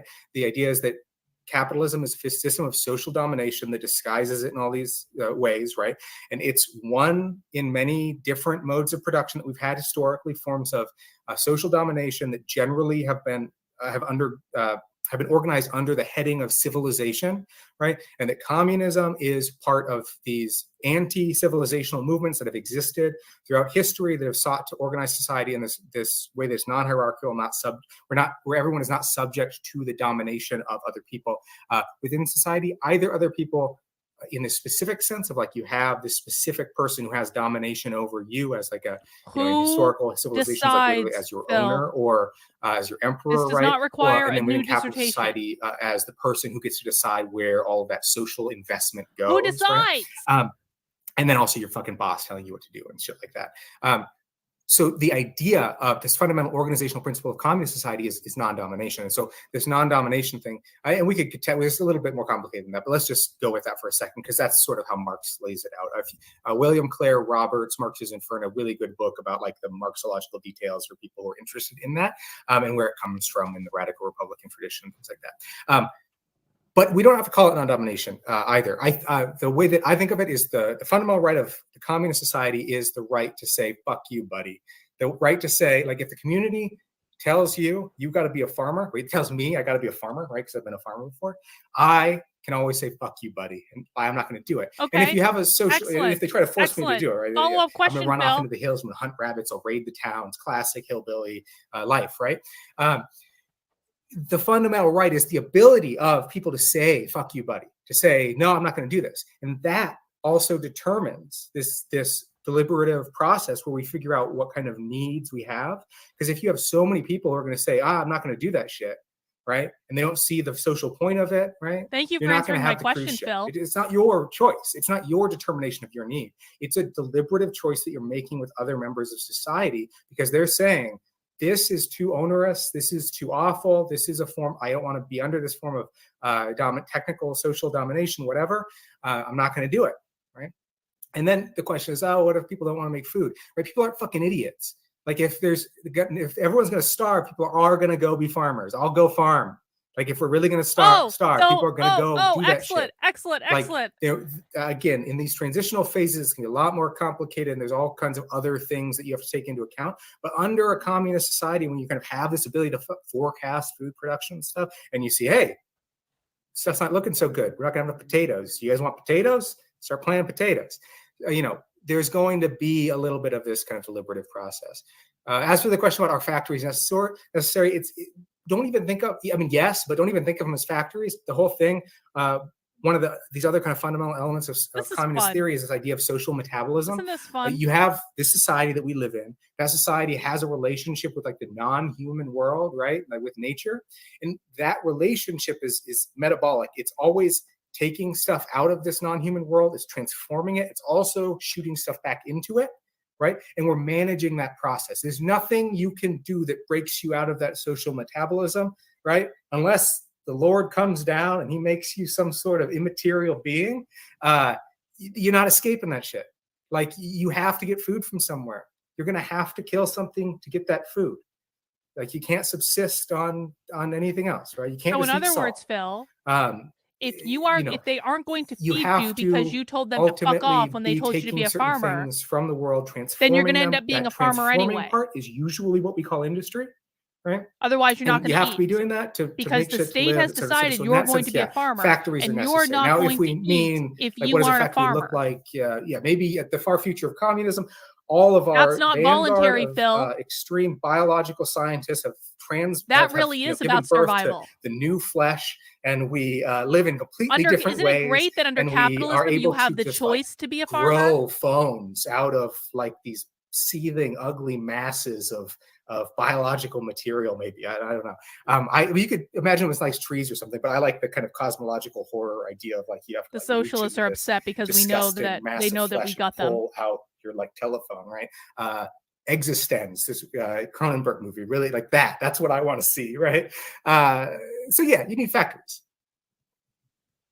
Can you decide to be a capitalist under communism? Annette, did you have anything to add to that? You're the bioscientist here, so it sounds like you have your marching orders. You know what to do. Can we biologically grow iPhones? My only thought, like during Phil's input, was communism equals no iPhone, which is something I've gotten a lot when discussing with members of the masses, is like, can I still have my iPhone under communism? And I'm like, Annette is on drugs. It would probably, like, this is not a serious thing. Going back to what everyone said, there would be this like restructuring of processes and like our daily I'm not judging, life but can we just be honest about what we're seeing here?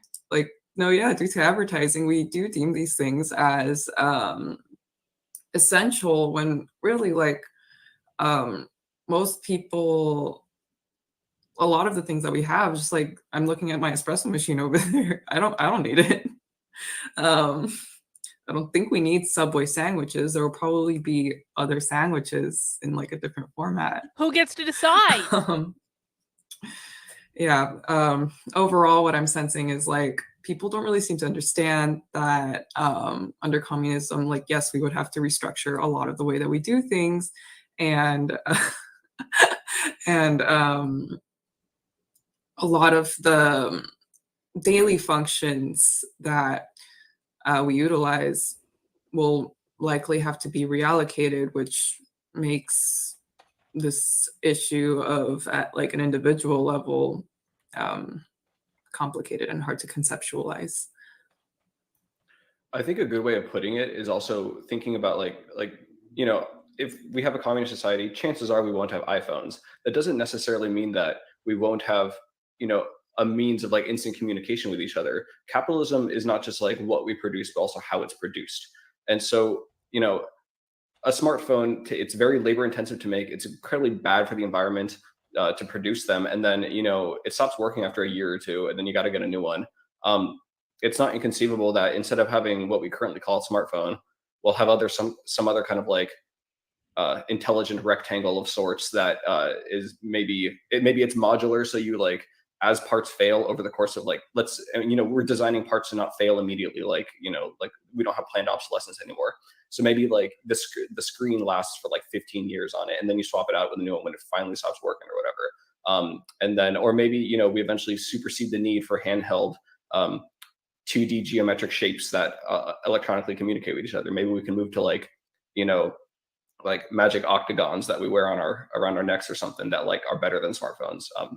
I'm joking here, but like, you know, the idea is like social credit score. The point of communism is to live better than we currently live in capitalism. The point isn't to get rid of technologically advanced things and go live in huts or whatever. The point is to, you know, is to take the things that are currently like the creature comforts of this world and do them better in such a way that is not only profitable to capital. Like if we get rid of capital and, you know, we can start considering, we can deliberate, as Phil said, about whether things are efficient by a number of metrics, like, you know, you have like carbon footprint indexes you can come up with. You have like, you know, like safety to workers. You can have like labor time, you know, time it takes to make this kind of stuff. And you start weighing decisions based off all of those things. You know, it's not that communism would be like less scientific than capitalism. And in some ways it'd be more scientific. No, but the point is that we're using science as a tool for human betterment, not as a tool for the betterment of capital. And so we can make decisions about like, you know, this stuff is worth us putting us this effort into it to make our magic communication trapezoids or whatever. And, you know, we no longer need the ancient capitalist, you know, smartphone rectangle that we had before. That's my input. But here, let's move on to the next one, because it sounds like we have a number of questions to go through. I don't know if we'll get through all of them, but so many questions. Let's see. Wendy, this one's for you. How might we rethink the labor of software design that would be more amenable to socialized production? That was not asked. That was planted. Big question. Yeah, it's a big question. Yeah, planted I don't know if I question. can fully answer that. I think it's a wonderful question, and I think maybe the way I would structure my thinking around this is to just think about the free software movement and the original, the sort of founding ethic of that, because I think there is something really beautiful, specifically in the way that the movement was tried to challenge intellectual property as a concept, and this idea that you could, you know, come up with something and then patent it, or like it was somehow your intellectual property. Yeah, I mean, I don't think I have a full answer, but I do think it's worth looking at sort of the beautiful radical philosophy that was at the heart of the free software movement, which had a lot of flaws, of course. You know, we don't have to ignore those, but I think there is something beautiful in this idea that if we think about how software is made and who does the labor that allows any piece of software to exist, it feels really clear to me that there's no world in which that's compatible with the current intellectual property system. And it doesn't really make sense to attribute anything to one particular person. And instead we have to recognize that all this labor is just, you know, resting on the shoulders of giants. And because of that, then like there's no way to really compensate people, right? And oh, so look, they're saying in the chat, he's saying to begin with, under communism, we would need a very small fraction of the labor that is currently dispensed.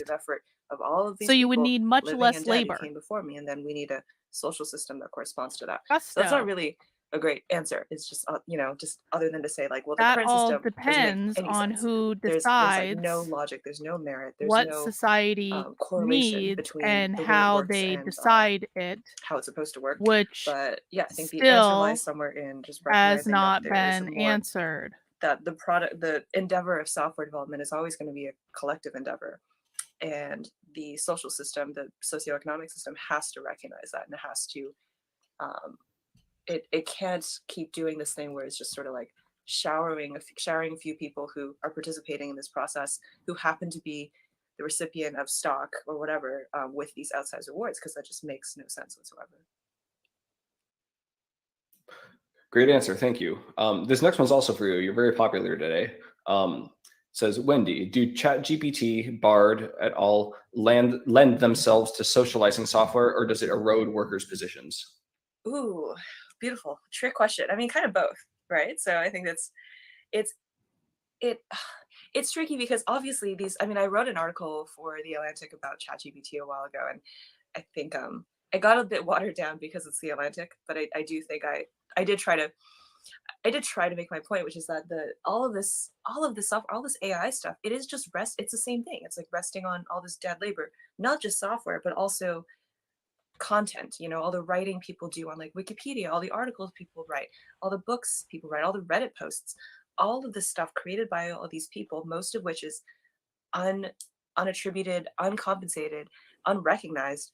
And some company comes along and was like, all right, I'm going to take all this, I'm going to like enclose this commons, and I'm going to slap a name on it and just say, this is my incredible AI that I'm going to sell to like licensed to Bain or whatever company that they're partnering with. And this is just such a horrific thing that we are forced to put up with in the name of innovation. And I mean, I think that's something to be very wary of.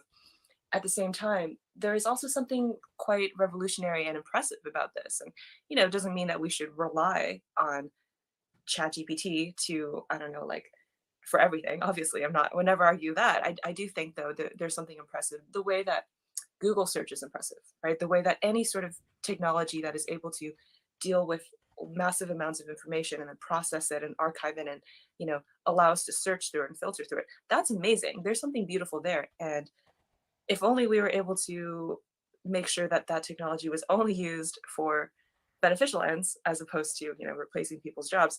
Unfortunately, we can't do that. And so in the meantime, I think it's worth trying, you know, resisting these technologies where possible. But, you know, for personal use, yeah, I mean, I think they're really cool, and they do represent pretty much exactly what I'm talking about, where the production of software, it's not this individual endeavor. There's no one person where you can say, oh, this person built the whole thing. This is quite obviously a collective endeavor, a collective human achievement, not just by people who write software, but by people who produce all of this data and aren't even rewarded or recognized for it at all. So I think there's this weird contradiction. They are rewarded for it. It's called a fucking salary. The cracks they are literally rewarded for it. The people who are doing the work. They get salary. They get bonuses. That chasm is just like you can't. That's just it. that. And I think Wendy, as this gap grows, that's just, I mean, harder intellectually dishonest to say that nothing. They do all this work and they don't get anything in return. That is just not true, Wendy. It's just fine, and we should keep doing it that way. But at the same time, it also means that power will be concentrating at the top. It'll be concentrating among these firms like OpenAI and all these other tech companies that are doing AI.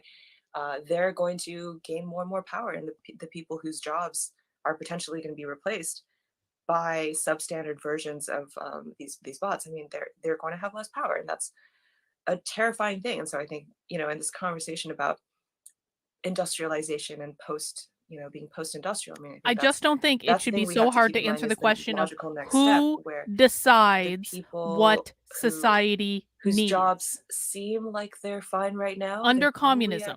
Who decides what society needs? As good at doing their jobs as they are, but because capital doesn't care after a certain point, right? Like capital doesn't really care if people if customers have a subpar experience because they're talking to ChatGPT and not like a human worker. Capital will make these replacements if it considers it profitable and useful. So I think that is the thing we have to be wary of. Excellent answer. Thank you, Wendy. All right, we'll give you a little break. This one's for everyone. Acknowledging the continued relevance of industrial production within, quote, developed economies, what distinction should we make within industrial production as a global system? Phil, I feel like this one was written for you. Yeah, and I think we should actually combine it with the next one. The next question is, how do global value chains figure in this discussion? How are None of these questions were asked. You guys planted every single one of these effing questions. Have any political that ChatGPT one was asked, but none of these other questions were asked. Related to one another. A global value chains is basically the structure. They're ignoring every valid question that we've asked in the chat. As this kind of planetary system of social metabolism as well. As it often gets expressed as this idea of like the Anthropocene, like we're affecting the entire several different geospheric systems like the nitrogen cycle and the atmospheric system, et cetera, et cetera. So we're operating at this scale where we're not just global in the sense of interacting with people all over the world, but global in the sense of we as a society, we are essentially part of a geospheric system now that has effects at the highest levels of these like geologic scales. So what is the relevance of this sort of thing within developed economies, or what sort of distinctions can we sort of make? And then how do value chains play into this? Well, first, I think we have to actually understand the structure of value chains themselves and the structure of global industrial systems. These are very global. There's a lot of reasons for that. And there's a lot of ways where it's like maybe necessarily global in terms of like you can only access certain things in certain places, at least at a certain level of like fixed investment. Like there might be rare earth minerals in some locations, but they're, at trace amounts that we don't have the technical ability to fully like harvest yet or something like that. Or there are some in the US, but we can't do it because of environmental protections, et cetera, et cetera.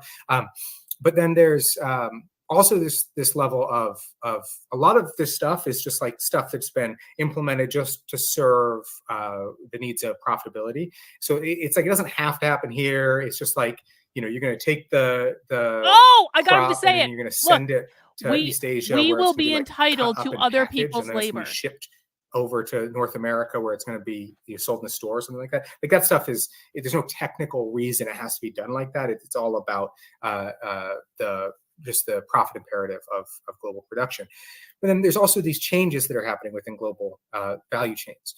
One of the ways that these things have been talked about recently is this deglobalization.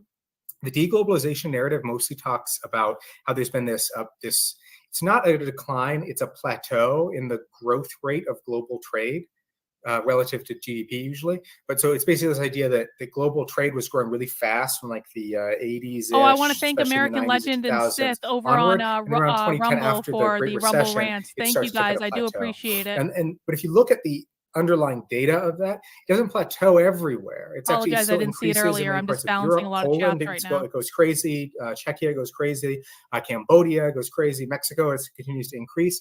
It actually largely, you see it decreases in global trade between basically in China is the big thing. Decreasing in the growth of trade relative to Chinese GDP as a whole.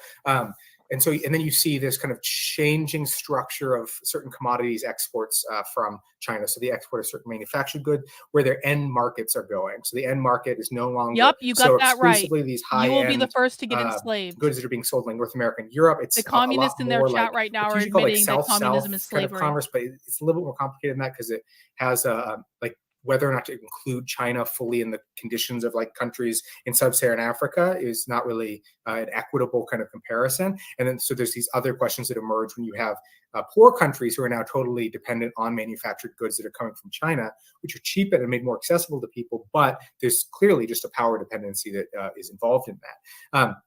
So you see these changes in the structure of global value chains. Where are they? Where's production happening? Where's trade happening, et cetera, et cetera. One of those changes, rather than calling it deglobalization, it's more accurate to call it like a re-regionalization.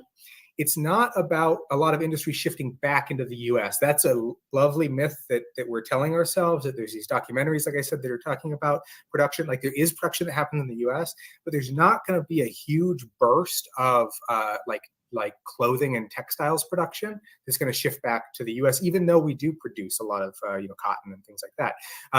What you're going to see instead is that stuff is going to start happening again in the greater region, like the continental region, where you're going to start seeing more of that production go back to Central America.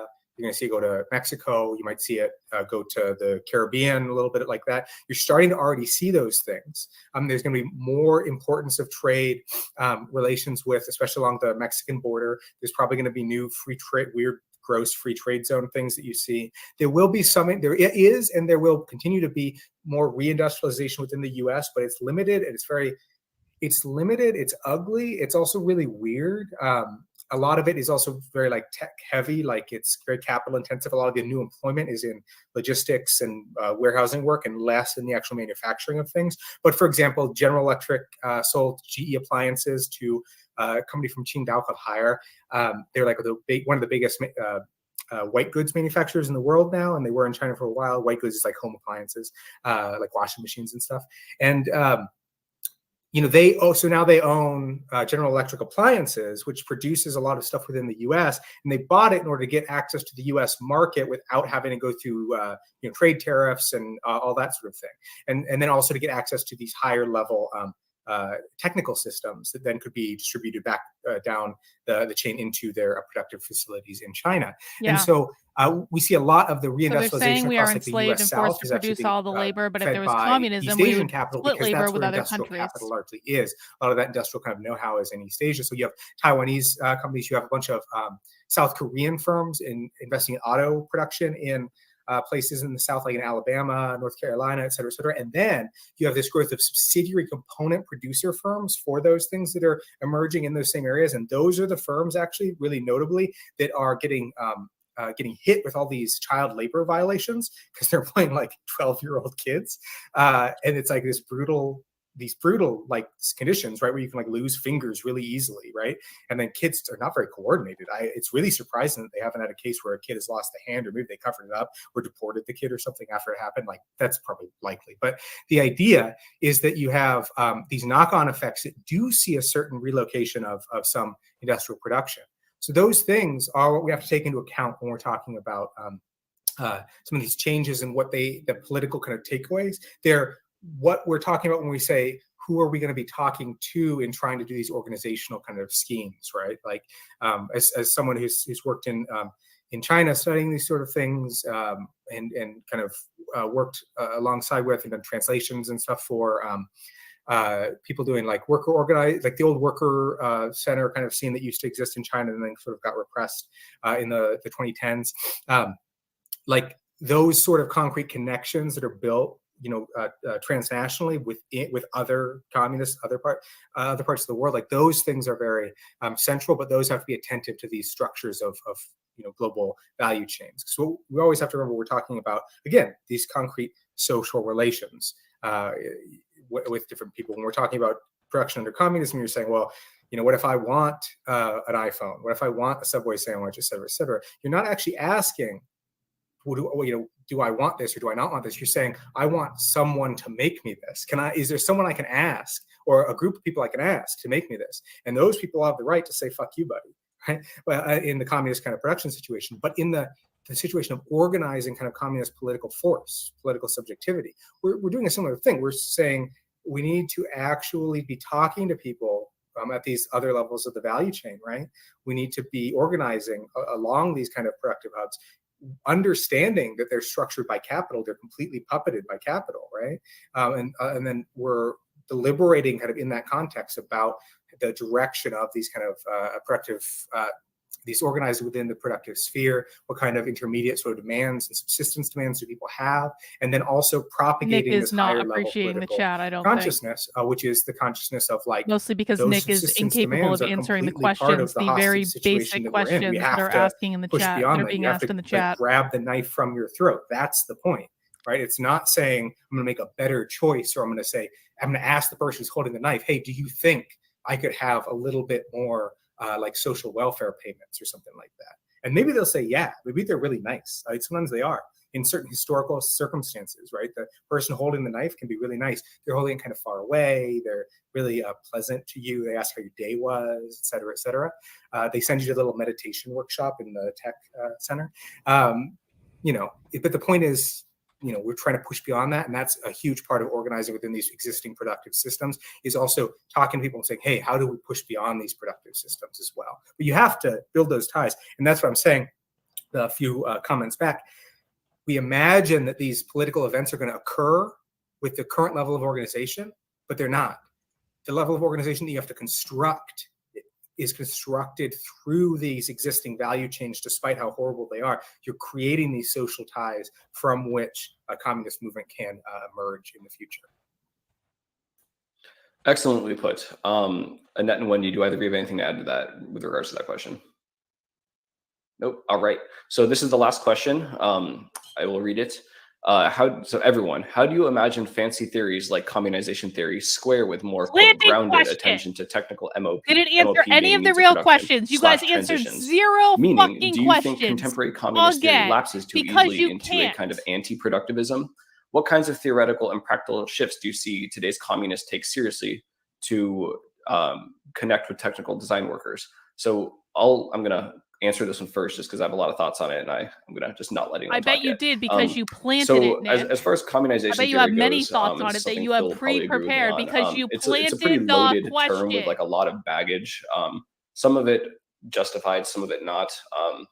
I don't personally like using the term, because it just kind of what I mean by it and what others mean by it is often not what people think it means, and so sometimes it's just not worth getting bogged down in that debate. But at the core of what communization theory really is for all of its heterodox adherents that claim that mantle, and there are many, what they all really have in common is basically the fundamental question of like, how do we conceive of the transition of capitalism to communism at like the level, at like the very plane of phenomena that actually like determines whether or not you are in a capitalist or communist society or whatever. Like, what is that, like, what is the material content of transition to communism? And that's really, I think, what people actually care about. And that's the important part. Unfortunately, a lot of people who adhere to kind of this communization theory label are unfortunately, for better, I mean, there's a lot of really great insight. A lot of my favorite theorists are communization theorists, or people that describe themselves as such. However, a lot of them just don't have a technical background. They're some kind of humanities academic or whatever, which is perfectly fine. It's a very valid perspective, but it's just, they're not going to have the kind of same, they're not going to have the technical background to answer like what the questions that get posed by this very, line of thought. My writing, I personally am trying to like bridge that gap. That's explicitly like the gap that I want to like bridge in kind of contemporary Marxist theory. Whether I'm doing a good job or not, you can all let me know. But you're not. I do think it's you're true not that at a all lot of doing a good communists job, end up Nick. with this kind of weird anti-productivism, but like not in a good way. For some of them, I think it's on purpose. I think they just like have frankly bad ideas about things, and maybe they should know better and then they don't. But I think for a lot of communists, it's especially here in the global north, it's specifically a symptom of this kind of deindustrialization of the workforce. And like the fact that, if you don't know a lot of people who produce things like physically, it just doesn't seem important. And that has all kinds of like psychological, subjective knock-on effects, and that manifest in this kind of weird kind of desire to live in like a weird medieval society or whatever. Like it's kind of silly. And so there's a lot to be said for, ecological concerns. There's a lot to be said for, not falling for the kind of cult of producerism that communism has unfortunately like very much fallen into a trap of, especially, 20th century counter-revolutionary like Stalinist movements and stuff like that very much fell into this kind of like, yo, we put some red flags over the factory, it's communism now, it's lit, like we're going to produce socialist commodities now. And it's like, hold the phone here. Like, it's not quite how it works. So so how does it work, Nick? How does it work? As far as what kind of Explain theoretical and practical shifts do we need to take to connect more with technical design workers? We're working on it. We're trying to figure that one out. I mean, like, that's I have Annette and Wendy here, and Phil, who has a lot of kind of more macro scale experience with these things. It's like, this is kind of the question that we're trying to resolve. There's not many of us. As a friend of mine, Bjorn Westergaard, says with regard to like technical communists, like we are dozens. I think that's what he says. Like, or no, we are several. That's what he says. Yeah. There's a couple of us, and so, but like Phil said earlier, if you're this kind of technical worker and you have knowledge of the productive industrial process, and you're some kind of anti-capitalist leftist person, and you feel just super fucking lonely because everyone else in your life is like, some kind of right winger or whatever, email me, email one of us, talk to us, get in contact. Like, there's more people. Like, why would anyone get in touch with you? You refuse to answer people's most basic questions. Yeah. You have an excellent opportunity. That's kind of my spiel on it. There's a lot more that could be said. To speak to a much broader audience, to answer questions, and you've refused again. No one else even has an answer because Nick landed the fucking question. Nick, I think you put it really well. I don't personally have anything to add on this. Okay. Annette and Phil, what do you two think? I think you're really... No one else has an answer because Nick planted the question that he wanted to answer. That's why no one else has an answer. Okay. All right, well, if Phil doesn't have anything to add, then I guess we can hand it back to Sean. All right, well, we'll do a wrap up when they're done, guys. Don't worry about it. Thanks for doing that, everybody. That was pretty stellar. A very stellar job of avoiding every single question. Going back through and watching this at least one more time. It's been a really busy session in the chat. So, it has been. Too bad you didn't answer any of the questions, Sean. Listen to the talk. But it seemed great. Anyway, thanks for joining us for We Have Never Been Post-Industrial. This is a part of Redmay 2023 Had Sean actually listened to the talk, he would know that half the questions he said were irrelevant. Were actually directly relevant to the talk. Some live, others online. Yeah, and feel free to reach out to us. What's going on? Yeah, We'll talk to you soon. Great. Take care. They're done. Sean has nothing else. Sean has nothing else to give. All right. Well, they're offline, guys. That is another fun-filled Socialism Live. Thank you to Redmay again for providing us with this great content that we have been consuming throughout the month of May. We really do appreciate all your guys' work, but we really would like you to answer our questions at some point. Like, we're not going to give up. We're going to keep, crashing your presentations and hanging out and learning from you. And Redmay, I really think this just doesn't make sense, Redmay. I am delivering you an audience that is substantially larger than you could get on your own. I am delivering you an audience that has an open mind, that listens to content that they disagree with all the time and considers it thoughtfully and pragmatically. I am delivering you an audience of pretty independently minded people. I might be a libertarian, but that doesn't mean everyone is a libertarian. I think that my audience is perfectly capable, if you give fair answers and make your ideas about how the world should run seem compelling, I think that my audience would be a very open-minded audience to receive that information. We've been nothing but polite and respectful in your chat. Even the people who were trolling the chat didn't come from me. They were not participating in my chat. They found it from another place, man. I can't be held responsible for that. And I just think, Redmay, when I'm delivering you an opportunity to speak to a larger audience than you can access on your own, it is a wonderful opportunity for you to be able to answer pretty basic questions about your philosophy. I mean, it totally is up to you whether or not you want to answer those questions. We don't force people to do anything here, but I think we gave you a lot of questions today. There was no trolling of the chat. There was no shit posting. There was none of that. Every single question was asked in complete good faith, and you guys still refused to answer them. So we're going to keep on following along with Redmay. I'm not going to stream every presentation because A, I can't, because sometimes I'm just doing other stuff. B, I'm not interested in every presentation. But, we're going to see each other at least a couple more times throughout the month of May. And Redmay, we would very much like the opportunity for you to answer some questions. That's all. I don't think we're asking too much here. If you want to see people, if you want people to see you not answering questions, I'm showing them. Every time you block a person in the chat wrongly, I am showing it on my channel. Every single time you say that a question that I asked is not relevant when it is a direct response to something that one of your presenters has said, I am showing that on the channel, Redmay. It's this is not something that you can hide from. We're not asking a lot. We're being very polite. We just have some pretty basic questions about who decides who does the work in society, and can you voluntarily leave a job if you don't want to do it? And if you've removed all capital from society, then how are people compensated for their labor? And if Phil decides that he doesn't want to be a farmer, will Phil still eat? Because it kind of seemed today that Phil said that if he decided not to be a farmer, that he wouldn't really eat, and then he would be forced to be a farmer. I'm just saying there are a lot of questions, because it doesn't really seem like you're talking about a voluntary society in which people can choose what job they have. It doesn't really seem like in a communist society, people are in a position to be able to negotiate a salary. And I'm sure these things are untrue. I'm sure that everything in the world would be better under communism. I just want to understand how that's going to work.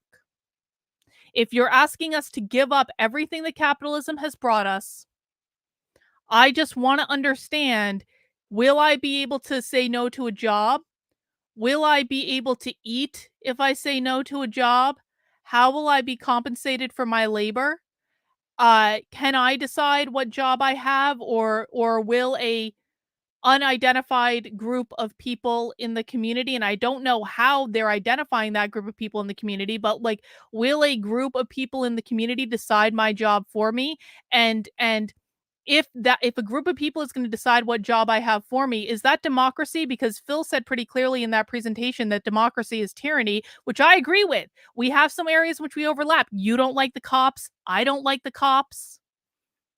Your solution to people liking the cops seems to be that they need to get the shit kicked out of them by the cops. I don't agree with that because I don't agree with violence. But we do have some areas we overlap. We don't like the cops. I don't particularly, I'm not a fan of democracy. I think democracy is tyranny of the majority. You seem to say so too. So if democracy is tyranny of the majority, then who is going to decide what society needs, whether or not I can get a Subway sandwich, whether or not I can go on a cruise? Because I really like cruises, Redmay. I really do. I haven't been on a cruise in years, and I really want to go on one. And I'm just worried that if you get your little communist utopia, that means I'm not going to be able to go on a cruise. And who decides whether or not I can go on a cruise? I don't think I'm asking too much. I really don't. You're asking us to give up our entire way of life, to turn the system over to you. And I just want to know how it's going to work. That's all. But guys, that is all we have for today. Again, thank you, Redmay, for that rousing discussion. We appreciated it. I really appreciate that you guys all showered, except for possibly Annette. Annette looks like she was a little high. Phil may also have done a line of coke before the presentation. I mean, he was sniffling quite a bit. So I'm not judging. No judgment. No judgment, but I do appreciate that it looked like most of you showered for the presentation, and that's always really nice. But I do just want to remind everyone that later today in my supporter Discord, we have movie night, which is our regular Sunday event. On Sundays at 8 p.m., we watch a movie, and tonight we are watching one of my favorite all-time movies, Killer Clowns from Outer Space. It is going to be amazing. If you've never seen Killer Clowns, it's going to be an excellent night to join. If you are a member on this here YouTube channel, I will be posting the link to the supporter Discord in a little bit. If you are a paying member of my locals, I will be posting a link to the supporter Discord in a little bit. If you are a supporter on my Patreon, I will be posting a link to the supporter Discord in a little bit. And if you are a member of my Substack, which is carlin.substack.com, I am now going to work on sending out the Unwoke Roundup newsletter. It is going to look like this. And it is going to be hitting your inbox soon. This is from last week. So when you get the Unwoke Roundup newsletter, what I need you to do, if you're a supporter in my Substack, is I'm going to need you to scroll all the way down the bottom. And underneath this section that says access to these perks is below for Substack supporters only. Instead of this little red box, you're going to get access to your 2 community Zoom links every week. We do community Zoom on Mondays and on Wednesdays. And you are also going to get your link to the supporter Discord. When you join the supporter Discord, you are going to have to get verified as a member. So tell us what channel you came from. Again, Substack, Locals, Patreon, or membership on this YouTube channel. You'll get verified, and then you can come and join us for movie night at 8 p.m. We will have trivia. It is going to be a great night. And again, guys, that's all I have for this afternoon. I'm going to go make a sandwich. I'm not going to go to Subway.